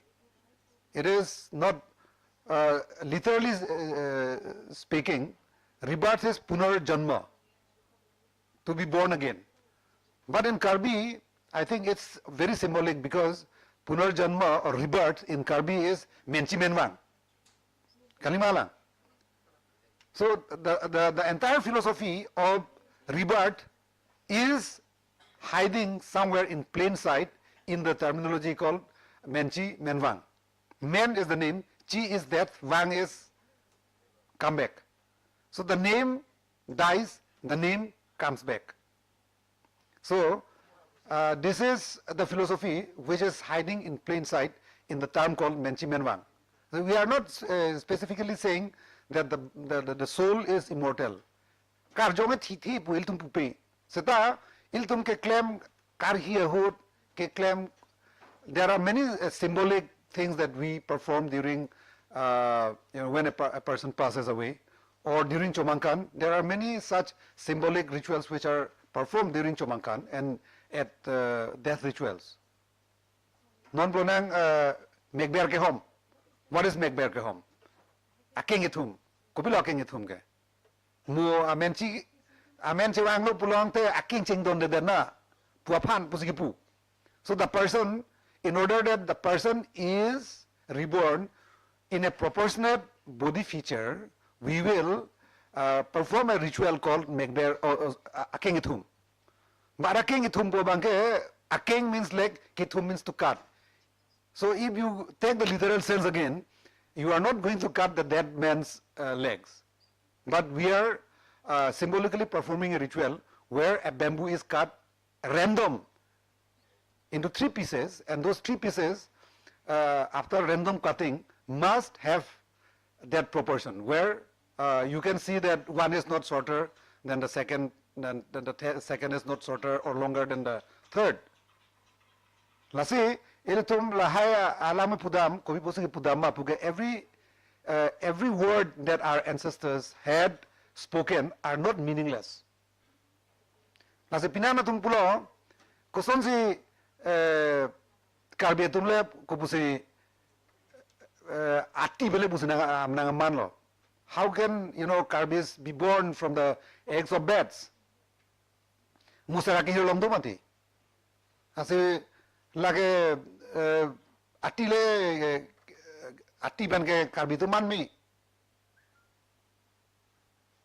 Lasi lage chokchi. Lasi nili theklong pinana dim hai. Hala musaraki hirhut labanswa alam thebang pubon pedet. Siki ong non ki pinana dim. Ati lage chokchi alam siki ningje ke puapak. Lase lage iltung kali. It was not coined by me. It's not coined by some person yesterday or day before yesterday. That beds, thousands of beds, thousands of eggs, laid by eggs became the human groups. So how can a bat lay eggs, and how can those eggs be born into humans? So this is the philosophy. This is where the philosophy lies. There are many things. For example, our idea of heaven and hell, there is no such idea of heaven and hell. There is no such thing as evil, Satan, as you find this in Abrahamic religion or Hindu religion. There is no Satan in Karbi. Itumke here nam buke sivet. He ke plan, he ke bor piri nam ke bor piri pak sipu. Apparently, there are many such things which are actually the staff of philosophical interrogation. This is the staff that a critical thinker about Karbi philosophy must deal with. So I think this book is this and much more. I think you will find many questions and many answers, and also many unanswered questions. I am just trying to provoke through this book. And thanks for your audience, and also the two persons who edited my work so painstakingly. All my thanks go to them, all credits due to them. And then I would like to also thank Professor Viswas and Sir Dihun and Professor Das, right? Professor Vikas, for their taking their time off to go into what is Karbi philosophy all about. Thank you. Thank you, sir. I'm sure this book is going to correct Karbi scholars' understanding on Karbi studies and non-Karbi scholars' understanding on Karbi studies. So this is going to answer both these scholars, whatever mistakes or corrections that have been done in the current academic discourse. So this book is going to address. Yeah. So now we have three speakers for this discussion. First speaker, Professor Sivasis Biswas, Department of English, Assam University, Dipu campus. And second speaker, Professor Bika Chandra Das, Department of Political Science, Assam University, Dipu campus. And Madam Seddihun Teronpi, Department of English, Dipu Government College. Now I request Professor Biswas to start the discussion on this.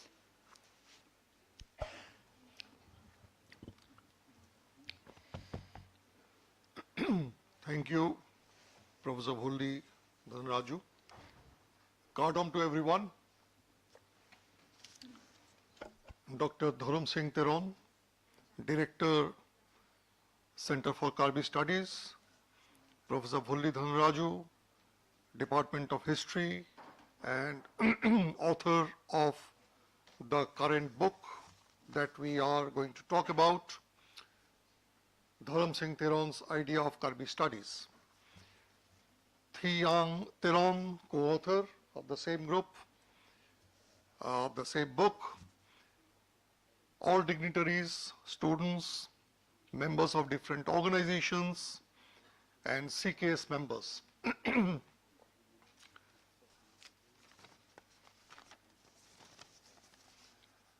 Dharam Singh Teron's idea of Karbi studies is a significant milestone which will give a direction to Karbi studies. not only Karbi studies, but understanding the Karbi within quotation marks. Published in March 2025, it is a date with destiny. The birth of a Karbi people has not been easy. Their identity was concretized in 1976 by the renaming of Mikir Hills district to Karbi Anglong district. Independent attempts were going on in establishing the oral history and attempts at standardizing the vocabulary and the language, the identity of the Karbi people. But attempts were diasporactive, moving out in different directions, like the diasporic movement of the Jews from their homeland. Different dictionaries have come up. I have come to possess at least 3 different dictionaries. A project of Karbi encyclopedia funded by the Ahom Sahitya Sabha was on around 2012, 11-12, if I remember correctly.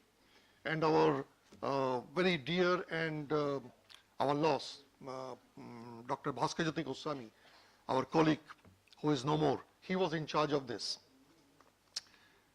The birth of the Center for Karbi Studies really became the game changer. The initial volumes of Karbi Studies provided a platform for literary expression, a wonderful opportunity for young scholars, and gave concrete shape to Dharam Singh Ji's dream. Today when CKS, now CKS has become a brand name, when CKS is into its 10th year, this landmark edition by Woolley and Thiang is the first concretization of Dharam Singh Ji's philosophy of the Karbi. Or I may put it in a different way, Dharam Singh Ji's representation of the philosophy which denotes a Karbi and touches upon Karbi history, culture, folklore, memory and trauma, etc., and attempts to understand the belief systems embedded in the folklore and finally give concrete shape to a Karbi identity. As a citizen ethnographer, Dharam Singh Ji has elucidated Karbi ontology, the ancestral position in the worldview. He is attempting to establish a theory of Karbi knowledge system. I learnt about Kipling and Mosera, which would ultimately create the self, within quotes, of the Karbi. His attempt to challenge the colonial and neo-colonial ontological frameworks by establishing self-realization of the Karbi through their lived experiences and collective memory is highly appreciated. There have been different movements, major movements, which have given shape to what is the Karbi today. And Dharam Singh Ji has been part and parcel of these.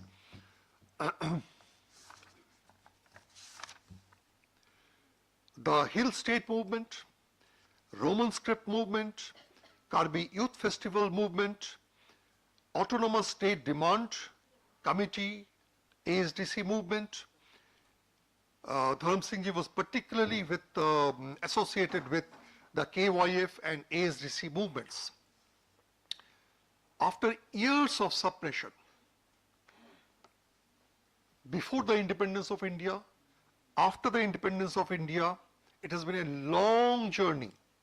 The Karbi people will now voice their struggles and also verbalize their dreams of equality and excellence. Chapter 1 of this book, exploring themes in Karbi philosophy, is densely written. I tried to read it twice. stretching my eyes last night. I didn't have a wink last night, so don't mind if I fall asleep now. Each subsection introduces new concepts, the Karbi idea of Arnam, the concept of sin, Chekama, and Karbi spirituality, the special significance of number 9, and the concept of circular time. Certain chapters attracted my attention more. In particular, I would refer to chapter 5, which is decoding historical memory and Theron's interpretation of trauma. The past remains in a collective trauma, as also in chapter 7, and regenerates through writings and songs. One such collective expression is discussed in chapter 8, locating female dirge singers in Karbi oral tradition. Lady Kasang Teronpi stands as an institution in real life. Once we had a national seminar in Assam University Fu campus, organized by Professor Vulli when he was our colleague. He is still our colleague. In that, Madam Kasang had come, and coming to know what she is, I took it upon me as an honor to go to her place and chauffeur her back to the conference site. That was my honor that day. My congratulations to the joint collaboration of Professor Vulli Dhanaraju and Thiang Teron in generating this landmark volume, establishing Dr. Dharam Singh Teron's idea of the Karbi. It sets the parameters for future research. This book needs revisiting 2-3 times at the very minimum before the intricate philosophy can be absorbed, even partially. I congratulate the Center for Karbi Studies for bringing out this volume and timing it perfectly so well with the 10th anniversary of CKS. And how do I congratulate Dharam Singh ji? He is around.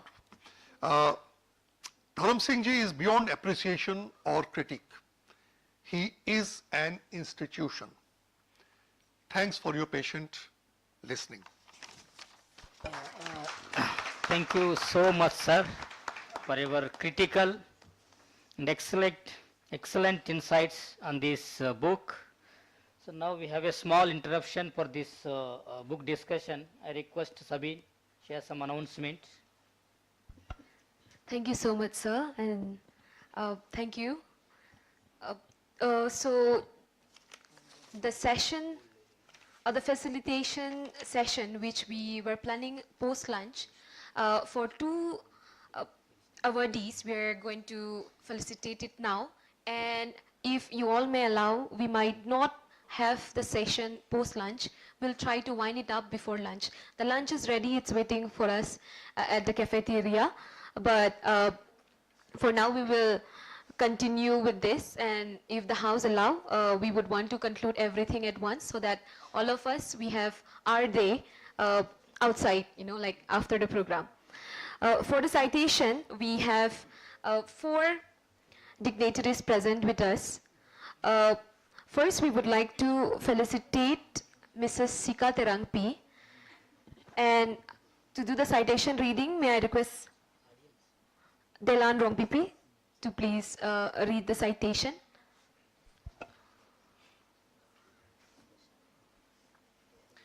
And may I request Sika Terangpi nang li ladakan bang tek pulutang te bang juitame. May I request Director Dr. Dharam Singh Teron to please come and hand it over the citation to her. And may I request our team to felicitate her with our Karbi Poho.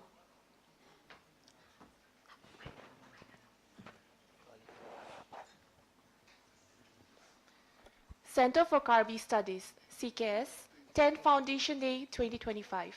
This citation is presented to Sika Terangpi. With deep reverence and profound admiration, we honor Sika Terangpi, widow of the late Hemari Ronghang, a respected elder and master oral performer from Baliram Terang village.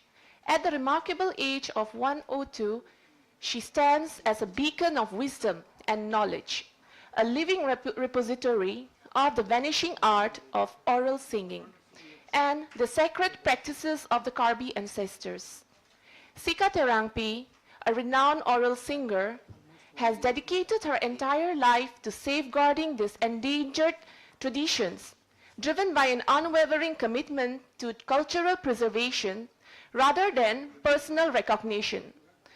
She is the proud mother of 2 daughters, nurturing not only her immediate family but also the broader cultural and spiritual heritage of the Karbi people. Her life's work is a testament to the crucial role of women as custodians of oral traditions. Her extraordinary longevity and unwavering dedication to her community serve as a powerful affirmation of the strength of indigenous knowledge and the enduring resilience of the human spirit. In a world increasingly dominated by technological advancements, Sika Terangpi's embodied knowledge serves as a vital link to the past, reminding us of the importance of preserving cultural memory. By honoring Sika Terangpi, the Center for Karbi Studies acknowledges her invaluable contribution as a living bridge to the past, a guardian of sacred traditions, and a profound source of inspiration for future generations. Her life demonstrates the importance of elders in cultural continuity and the impact one person can have on the preservation of an entire culture. This citation is conferred to Sika Terangpi on March 13, 2025 at the Arboretum Craft Center, Difu, Karbi Anglong, Assam, on the occasion of the 10th Foundation Day of the Center for Karbi Studies, signed by our director, Dr. Dharam Singh Teron, Center for Karbi Studies. Thank you so much. May we have a huge round of applause, and may I request Dr. Dharam Singh Teron, the director, to please hand over the citation and also the memento that the Center for Karbi Studies wants to give it to Mrs. Sika Terangpi.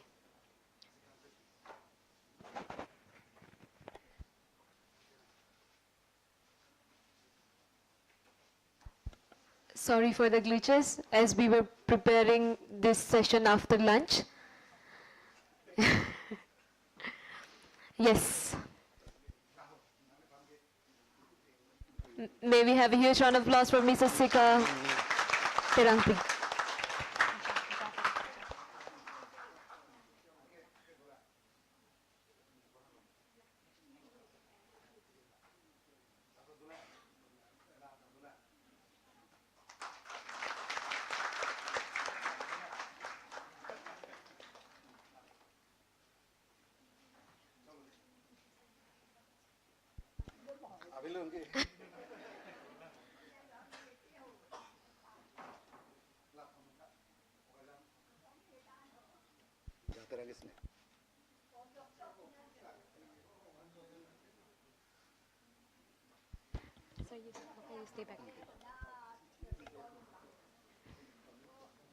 Thank you so much, Mrs. Sika Terangpi, for your heartfelt contribution to the Karbi folk tradition. Now I would like to request Larsi BP to read the citation for Mr. Ja Terang. And I would like to request the director to please be remained and hand it over to the awardee today. Okay, hi, Ja Terang nang linahaw ito sa tamil ladak an ating ang song kaman Japan sa tuning reglo. Center for Karbi Studies, 10th Foundation Day 2025. This citation is presented to Mr. Ja Terang.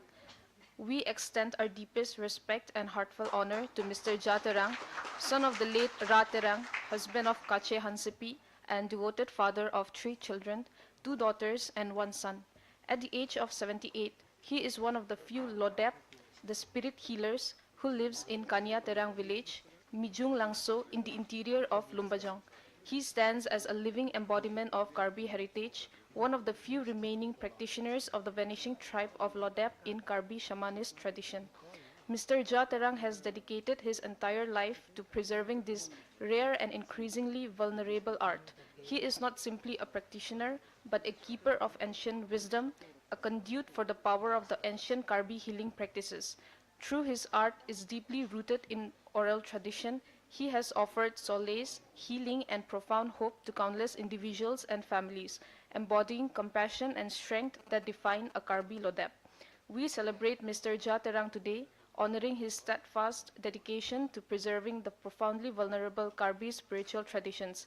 He has shouldered this responsibility with grace, humility, and unwavering commitment. His life stands as an inspiration, reminding us of the enduring strength of indigenous knowledge and the vital importance of cultural preservation. We express our deepest gratitude to Mr. Ja Terang for allowing the Center for Karbi Studies to celebrate him as a cherished guardian of Karbi heritage, a source of hope for future generations, and a true embodiment of Karbi spirituality. His legacy will undoubtedly continue to enrich and inspire the community for many years. This citation is conferred to Mr. Ja Terang on March 13, 2025 at the Arboretum Crafts Center, Tifu, Karbi Anglong, Assam, on the occasion of the 10th Foundation Day of the Center for Karbi Studies, signed by Dr. Dharam Singh Teron, Director, Center for Karbi Studies.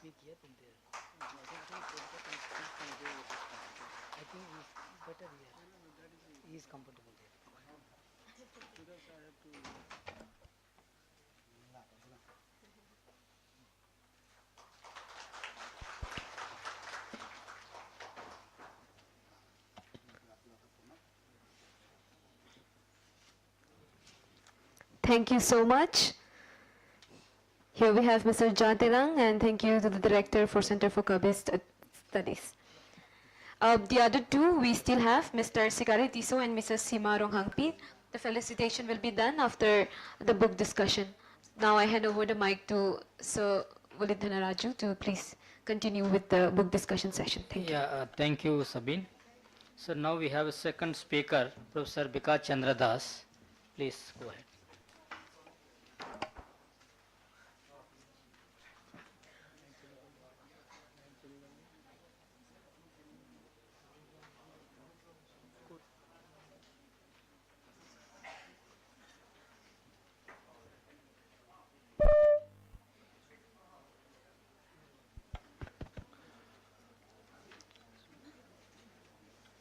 Good afternoon to all. Honorable Pro Vice Chancellor, Assam University Difu Campus, Professor Sibasis Biswas, respected Karbi intellectual and researcher, Mr. Dharam Singh Teron, Professor Buli Dhanraju, respected Thiang Teron, one of the writers of this book that we are going to discuss. Respected faculty members of Assam University Difu Campus, respected colleagues from Difu Government College, researchers and students of Difu Government College and Assam University Difu Campus. I am very happy to be here to share my ideas about the book titled Dharam Singh Teron's Ideas of Karbi Studies, written by Professor Buli Dhanraju and Thiang Teron.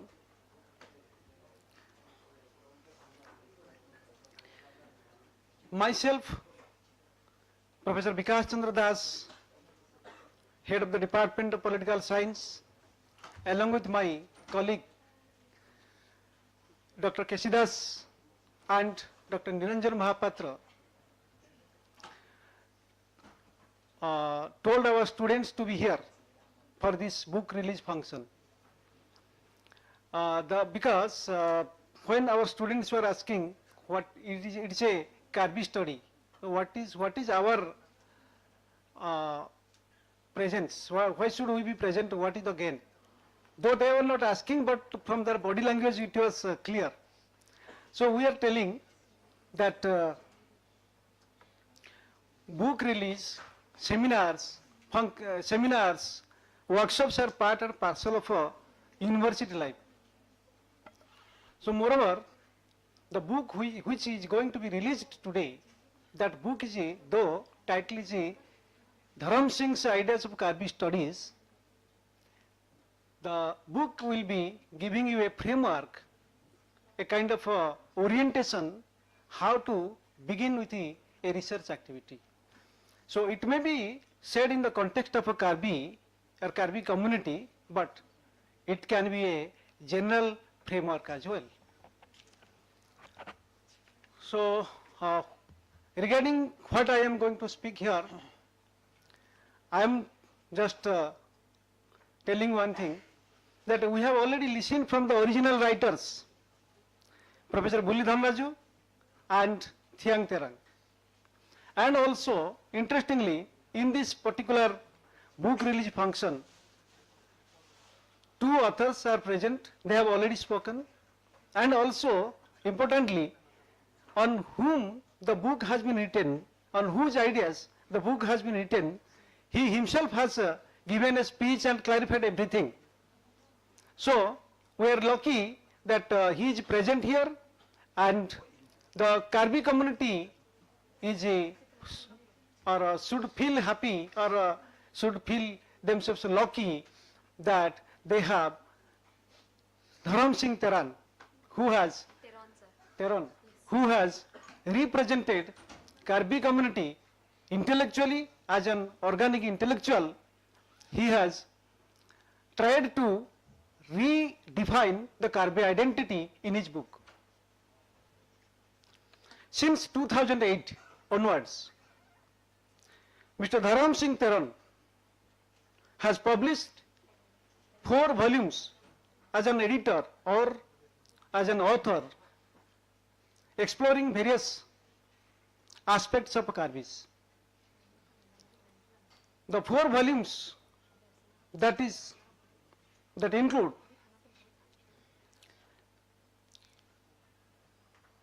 Karbi Studies, Memories, Myths, Metaphors, Volume 1, Karbi Studies, Reclaiming the Ancestors' Voice, Volume number 2, Karbi Studies, Folklores from the Fringe, Volume number 3, the Karbi Studies, In Search of the Drango and Other Stories, Volume number 4.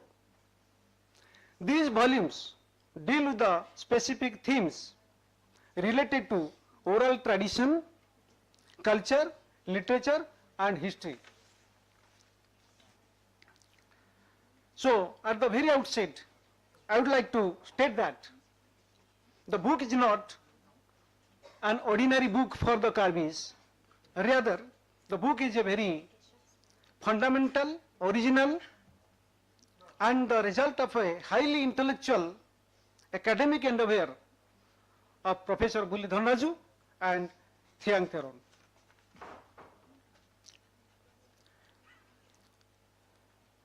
In this fifth volume, which is one of the series of the ongoing publication series of the Center for Karbi Studies,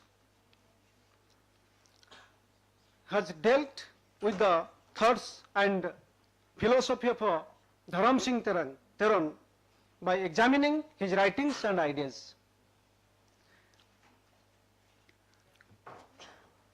This book has 10 chapters already highlighted by Honorable Professor Subhasis Vishwas sir. So I am not highlighting that part. What I am going to highlight here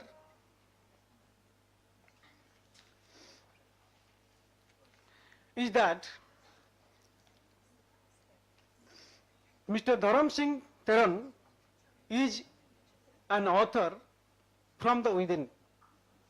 The whole issue of discussion here, that who should define my identity, whether myself with my own experience or should someone from outsider as an outsider should define who I am. So, being influenced by the ideals of Samsung Singh Ingti, the father of Karbi land, and the various Karbi leaders and literary figures, and his direct involvement with various Karbi movements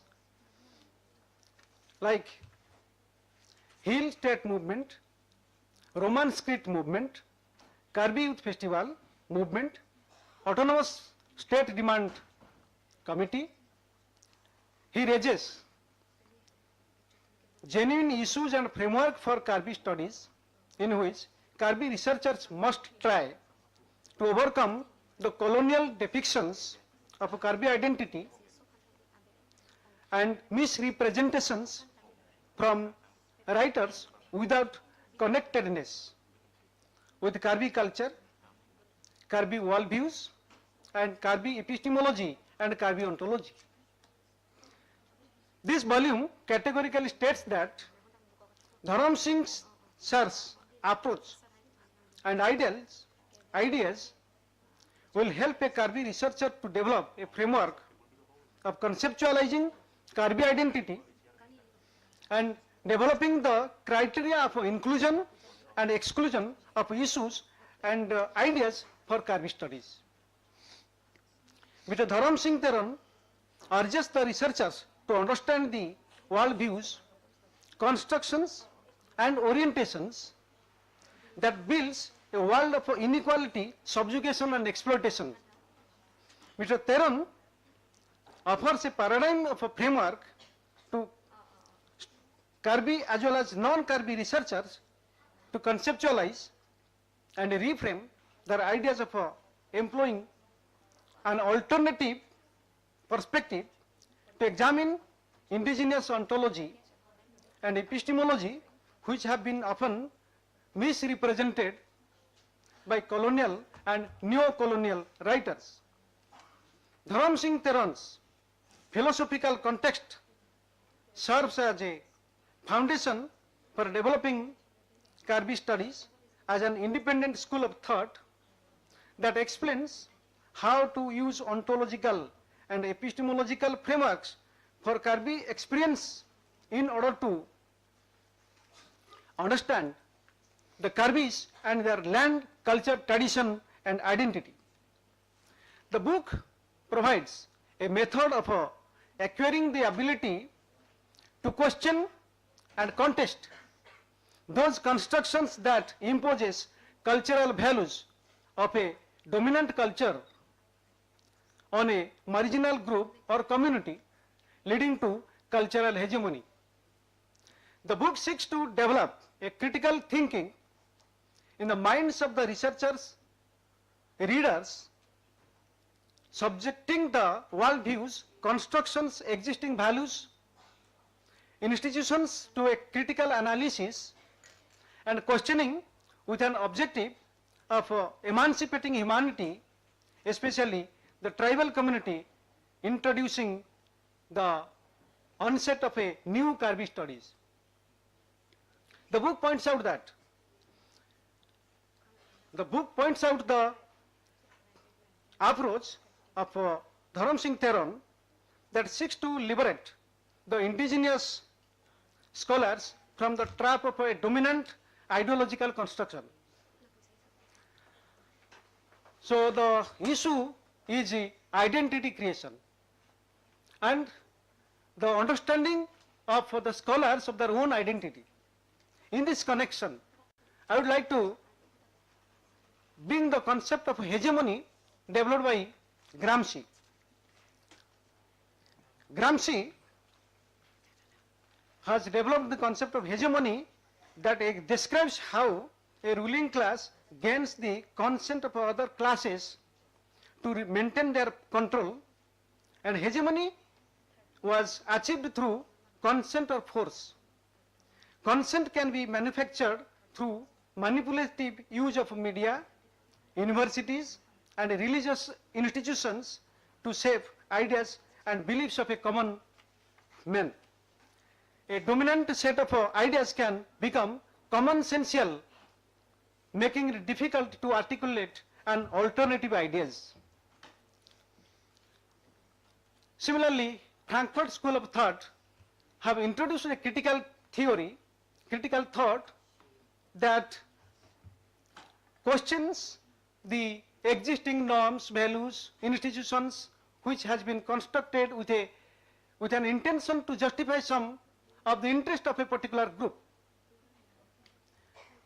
Similarly, if we look at the literature, we find Martin Heger, he is talking about the hermeneutical approach.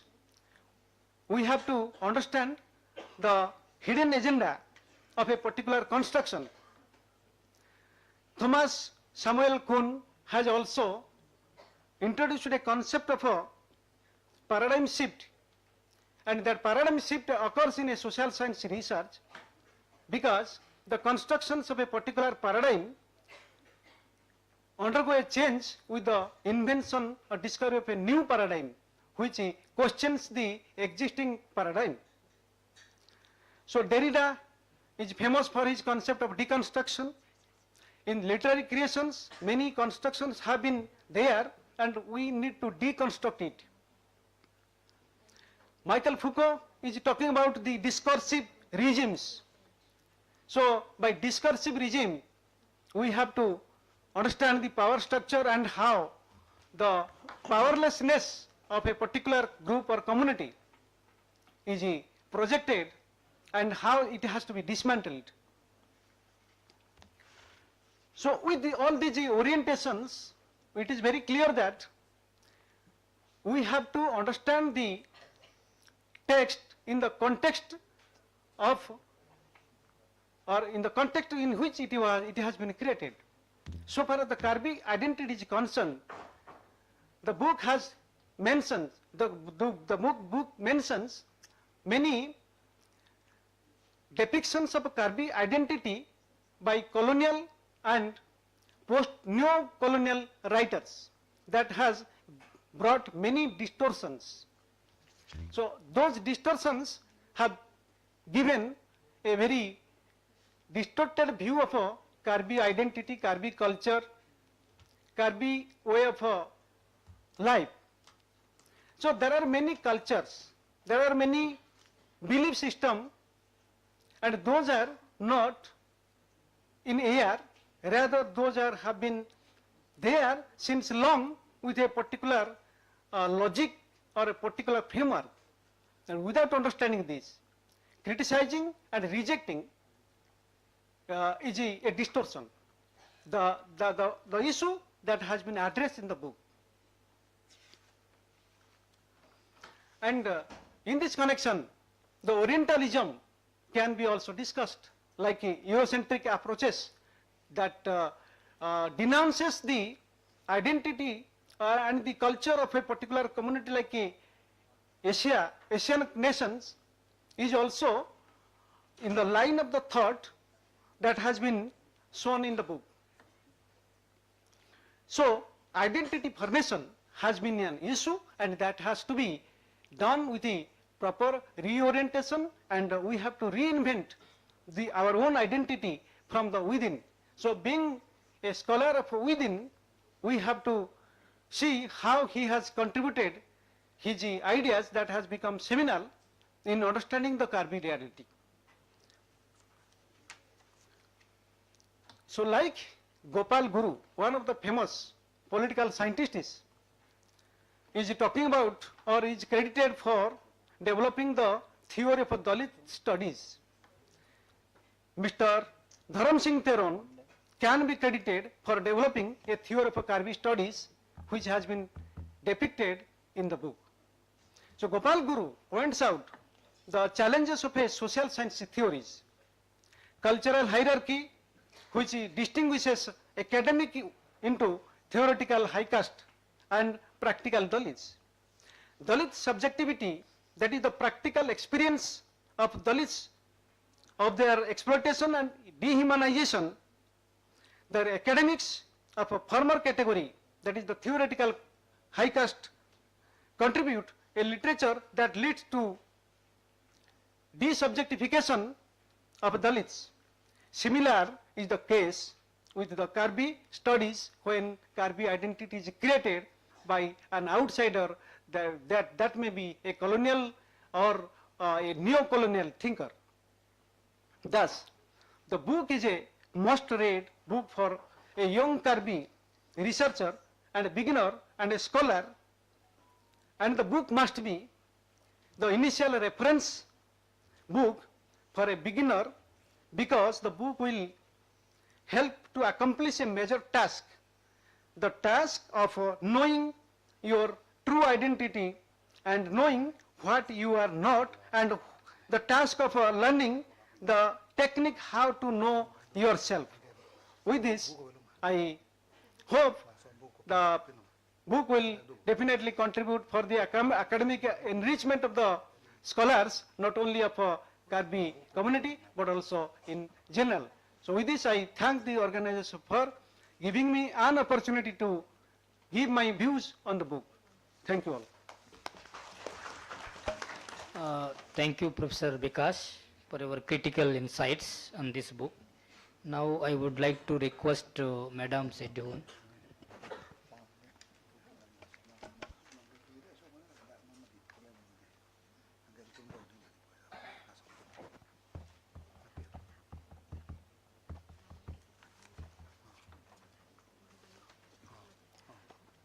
A very good afternoon to everyone present here.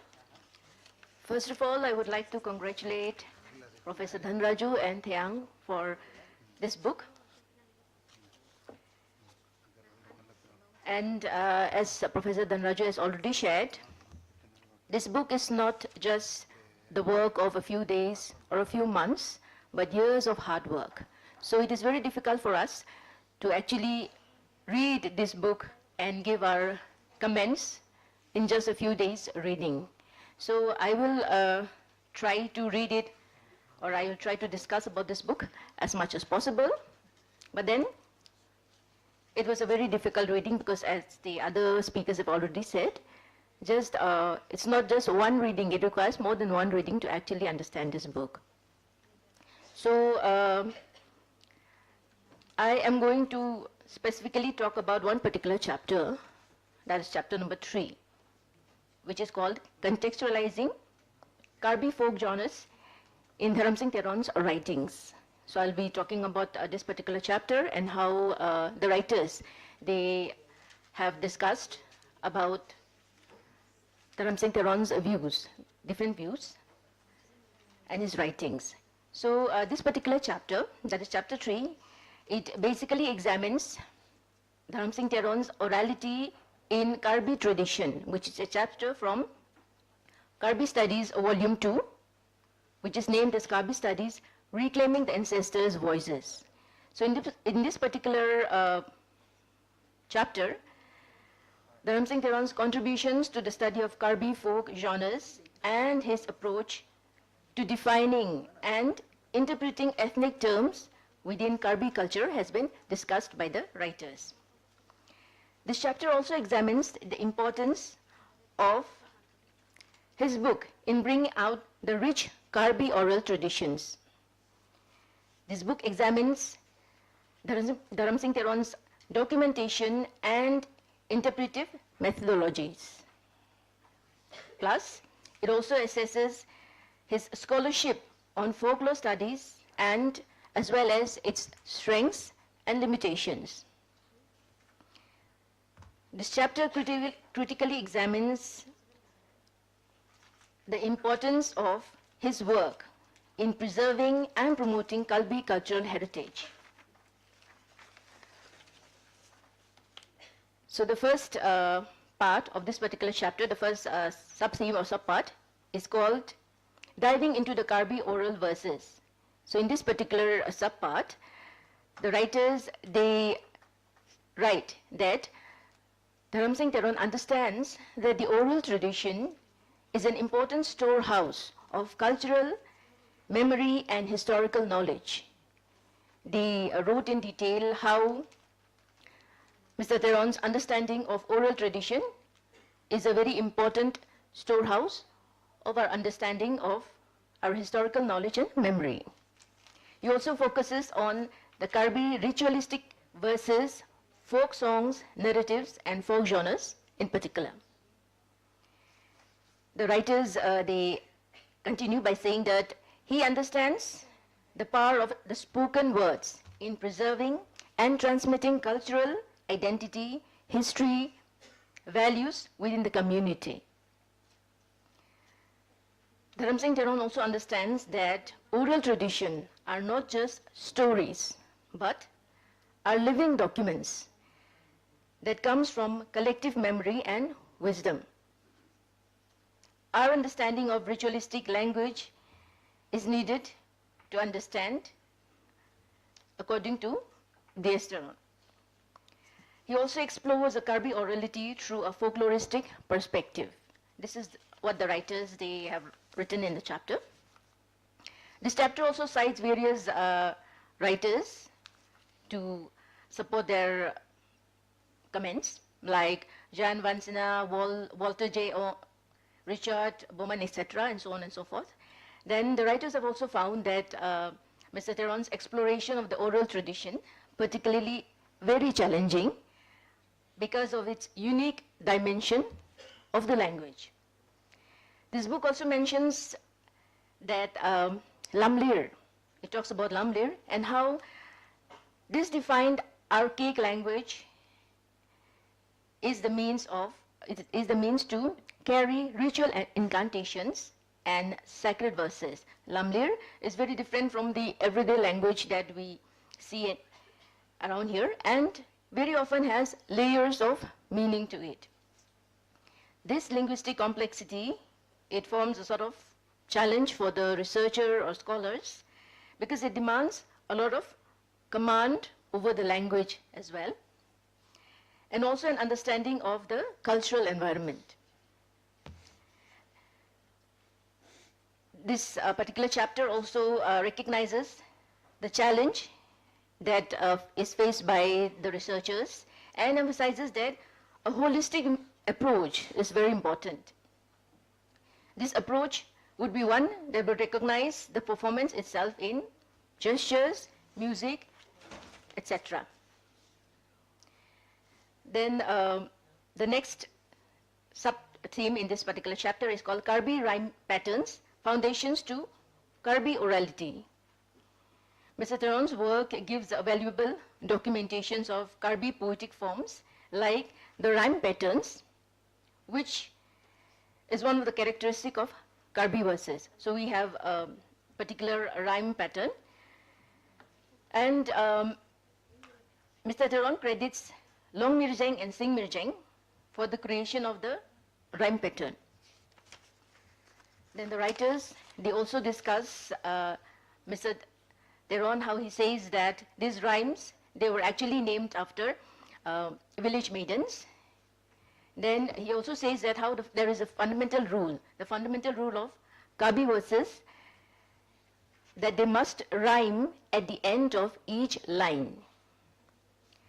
Mr. Theron also wrote about the taboos of clan members singing specific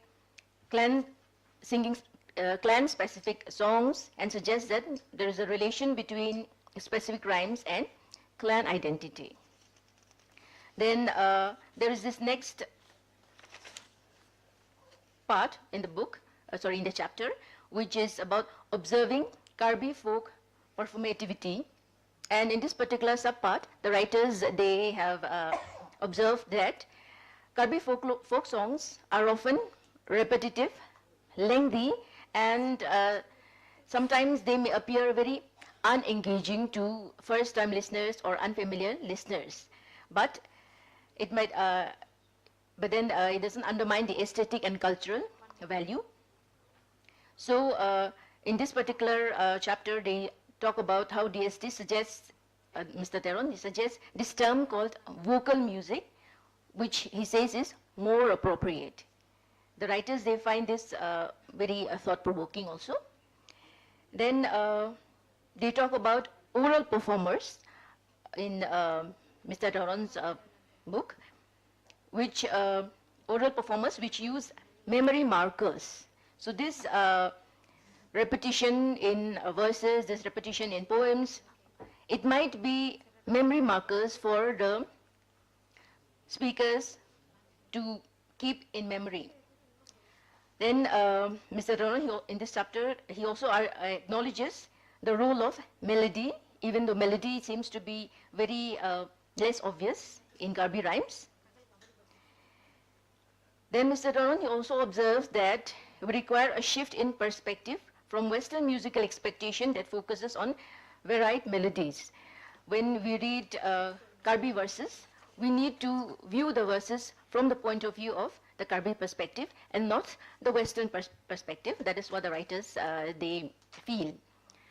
Then there is also again about Karbi folk genres, the sub-theme in this particular chapter. And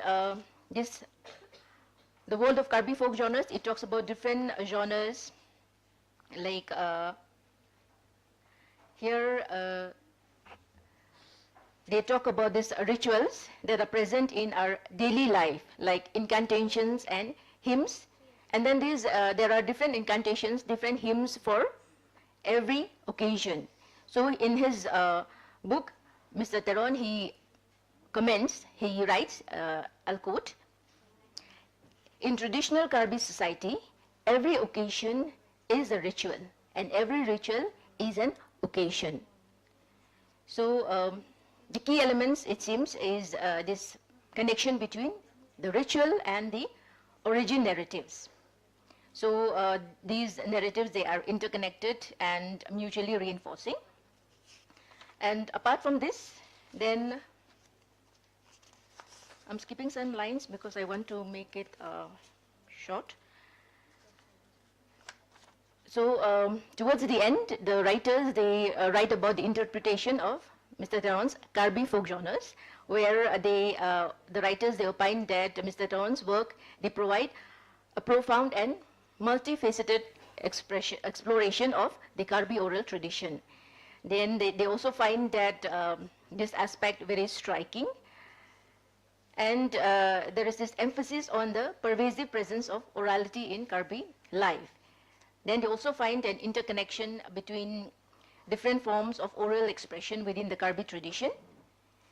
And in the end, the writers, they opine that Mr. Taron's detailed documentation of Karbi oral traditions, including transcription and translations of various songs, narratives, verses, they provide an invaluable resource for the future generation Karbi scholars.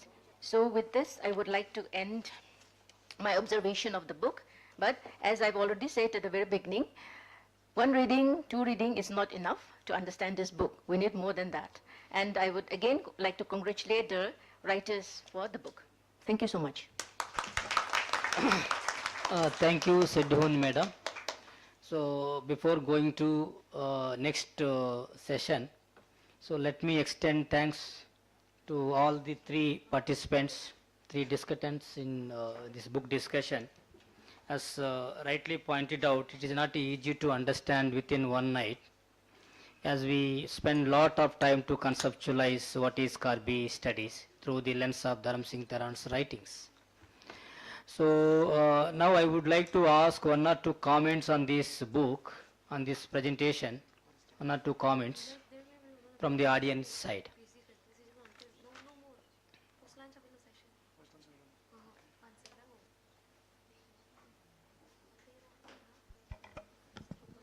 Yes, please. I would like to congratulate the two persons behind this book. A big congratulations to them. And then I feel like this book is really going to help all the researchers, especially those who are interested in researching about Karbis, and even those who are not into research, those who are eager to know about Karbi, they will be getting lots of help from it. Thank you. Any other comment?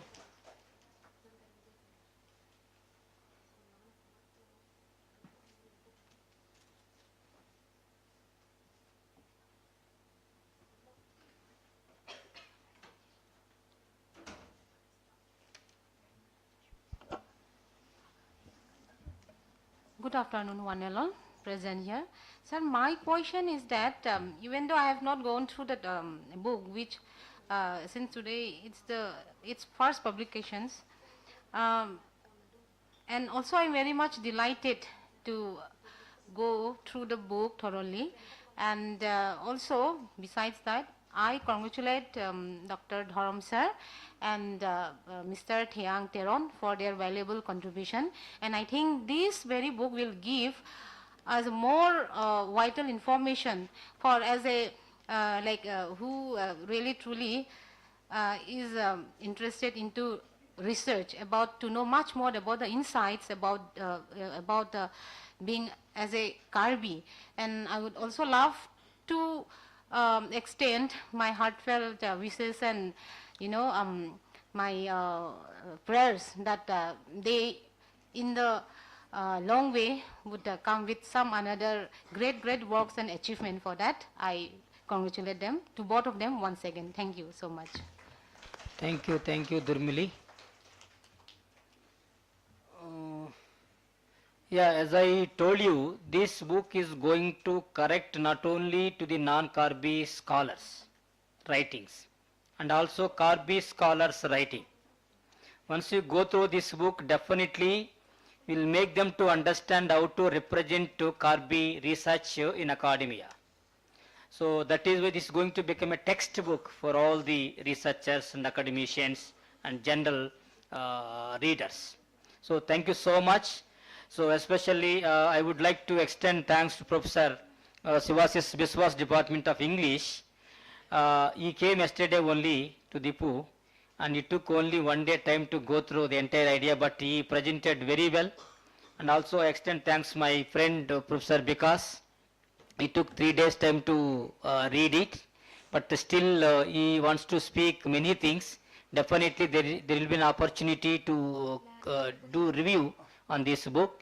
So I once again welcome for the same opportunity, and also extend thanks to Madam Seddihun.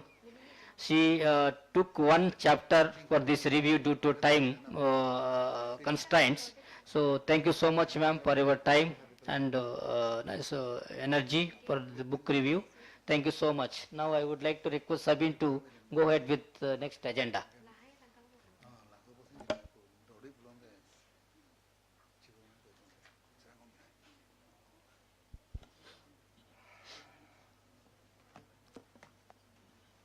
Thank you so much, sir, and all the speakers present during the book discussion.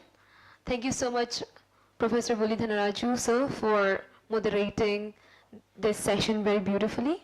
Also, I would like to extend my sincere thanks to Professor Sivasis Biswas, Pro Vice Chancellor, Assam University Difu Campus, Professor Bikas Chandra Das, Department of Political Science, Assam University Difu Campus, and Mrs. Seddihun Teron P, Assistant Professor, Department of English, Difu Government College, and Thiang Teron, for the beautiful insight and sharing the observation of the book, Dharam Singh Teron's idea of Karbi studies. Going ahead with the agenda. Going ahead with the agenda, would like to acknowledge the presence of Mr. Welsing Hansi. He is the chairman of Jambali Literary Foundation, and also I'll request our team to felicitate him with our Karbi Poho. Mr. Welsing Hansi. Thank you so much for your presence.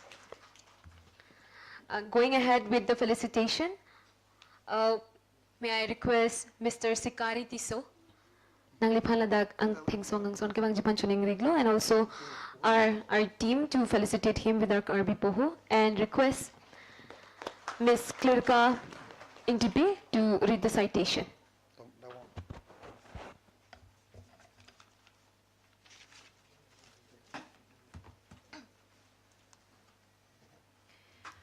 Mr. Sikari Tisu, son of the late Sarthe Tisu, born in the village that bears his name, Mr. Sikari Tisu Cheklo Langso Difu. He is a dedicated leader and cultural activist whose life has been devoted to the well-being and advancement of his community, steadfastly preserving their cherished traditions. In 1978, at the age of 62, he inherited the esteemed position of a Sarkari Gaumbura from his father, embracing the responsibility of guiding his people and upholding their ritual and cultural traditions. His leadership extended into the political arena when, in 1986, he served as president of the KAASD-CECOM branch committee, advocating for the rights and progress of his people through the pursuit of an autonomous state. From 1998 onwards, he undertook the sacred duty of performing Wopong Rongker, the community worship of territorial spirits for the Lumbajong block, ensuring the unbroken continuity for this revered tradition. His commitment to community leadership was further demonstrated through his service as secretary 1994 to 2013 and later as president 2014 to 2022 of the All Karbi Anglong Sarkari Gaumbura organization. In 2015-2016, he served as vice president of the Karbi Anglong Aron Barim Kartliamai, contributing to the preservation of the religious traditions. His deep passion for cultural preservation led him in 2017 to meticulously trace, collect, and document the oral history of Waisong. This endeavor culminated in the establishment of the Waisong Ser Hongthom Amai in 2018.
To read the citation, may I request Jeremy Tisopi to please do the reading.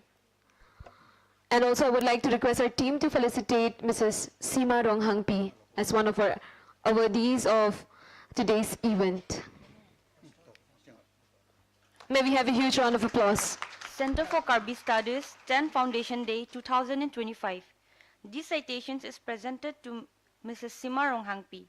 This citation is presented to Mrs. Sima Ronghangpi, a luminary whose life weaves a tapestry of dedications to education, women's empowerment, indigenous rights, and political activism, leaving an indelible mark upon her community and beyond. Born beneath the Dongkamukam sky on June 8, 1964, daughter of late Kamal Chandra Ronghang and Kabon Ingtipi, Sima's journey began with the grounding of knowledge nurtured through the halls of St. Mary's High School, Sojong Don Bosco, and Ramakrishna Mission, culminating in her higher secondary from Dispur College in 1983. Her career unfurled as a teacher, first at Sadgaon LP School, then at Rongkimi Difu, where she shaped minds and hearts until 2001. Yet her spirit soared beyond the classroom. From the dawn of her career, she intertwined her path with social service, acting as Assistant Secretary of KSA and Finance Secretary of Karbi Risonimso Asong in 1984. With a vision of women's empowerment, she founded the Karbi Nimso Chingtur Asong KNCA in 1986, leading as its first president and serving it until 2014. Her voice echoed nationally and regionally as a National Council member of AIP WA, convener of the Indigenous Women's Forum of Northeast India, Assam State, and co-convener of Northeast India, a political force since 1986. She dedicated herself for the attainment of autonomous state for Karbi Anglong and Dima Hasao, rising to the post of the president of the Women's Forum of ASDC. In 2014, she embraced the Bharatiya Janata Party (BJP), becoming president of Karbi Anglong BJP Mohila Morcha and later vice president of BJP Karbi Anglong.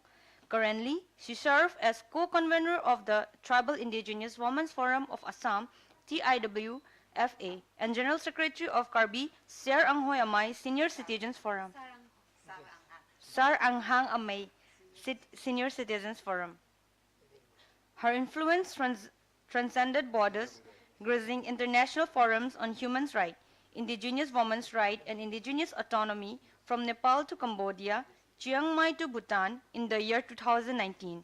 She was appointed as the chairperson of Social Welfare and ICDS, and that very year, she was also nominated as a member of Autonomous Council (MAC) at the Karbi Anglong Autonomous Council, where she was also appointed as the chairperson in the Women's Commission. Through her unwavering dedication, Mrs. Sima Ronghangpi has kindled hope, empowered countless souls, and ignited indigenous movements. Her life is a testament to resilience, compassion, and unwavering pursuits of justice and equality. The Center for Karbi Studies feels deeply privileged to honor Mrs. Sima Ronghangpi, recognizing her guidance in our pursuits of indigenous pride.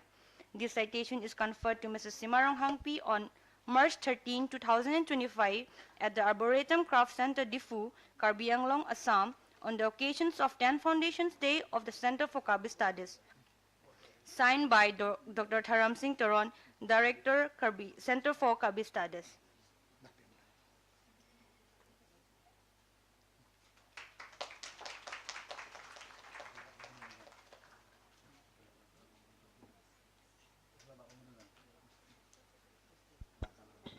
May we have a huge round of applause for Mrs. Sima Ronghangpi for her contribution to the Karbi community and empowering women of the Karbi tribe.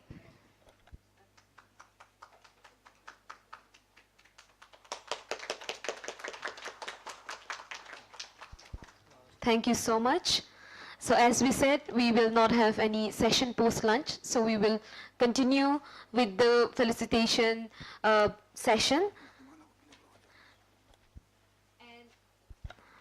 This is a proud moment for the academic community as we felicitate our newly minted PhD scholars and individuals who have achieved significant milestone in employment. May I request Dr. Rashmi Ingtipi, Department of History, Assam University, Difu campus, to please come over the dais. Dr. Momoko Katharpi, Department of History, Assam University, Difu campus, to please come up to the dais. Dr. Durmili Hansipi, Department of Political Science, Assam University, Difu campus. Dr. Lovin Kro, Department of Commerce, Assam University, Difu campus. And Ms. Rengmili Ingtipi, who have recently cracked the APSC exam and posted as Child Development Project Officer. To please come over the dais, and I would like to request both the director and Professor Volidhan Raju to present this citation.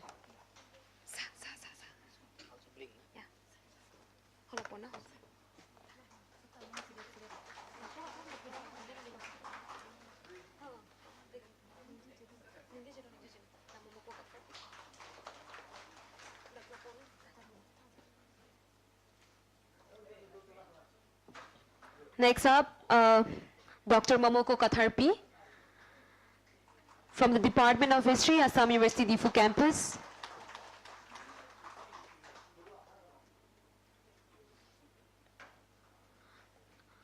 Awardees on Aprang Damiglamji Hansichuning Rilo, Dr. Durmili Hansipi,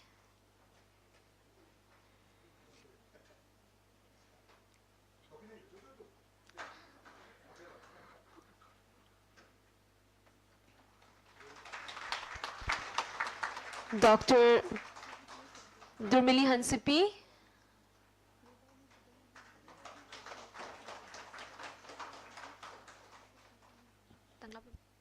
Dr. Lovin Crow,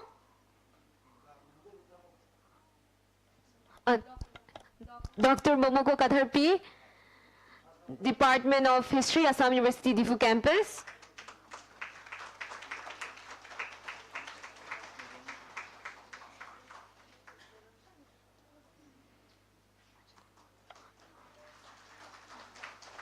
And Miss Rengmili Ingtipi.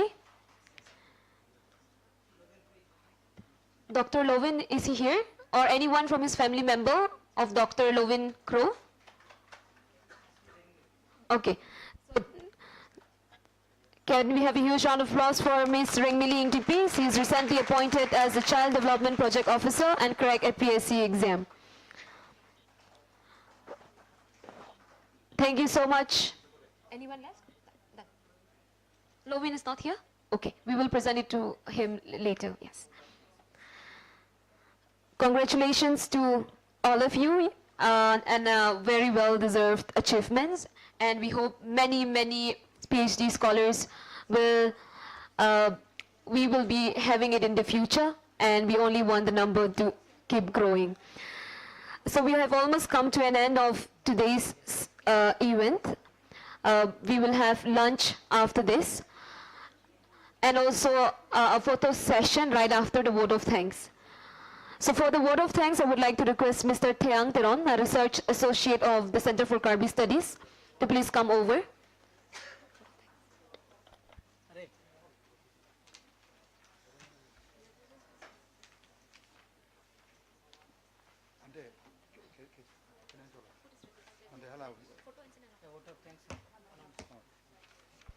Okay, so I think we've finally come to the end of today's wonderful event, and I would like to extend my gratitude to everyone present out here, from the faculty members to the esteemed guest, chief guest, and most of all, everyone present out here. Thank you so much for making this possible.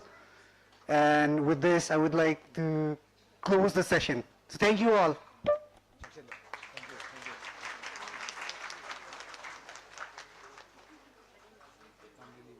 Can we all come up here for the last photo session? We want to keep the memory together of the 10th Foundation Day of the Center for Karbi Studies. If anyone from the team can assist in getting a good photograph of all of us, or shall we go out? What do you suggest? Going out will be all of us can be accommodated? Krishna, shall we go out? Hong da chokjima? Dak chokjima? Can we all accommodate? Hong le tam jinang ma? I think all of us will come. Yeah. Okay, so the photo session will be done outside. Yes. Krishna, dam paprab jino, and yes. And the food is ready at the cafeteria. Thank you all for your presence today. Have a lovely day ahead. Thank you.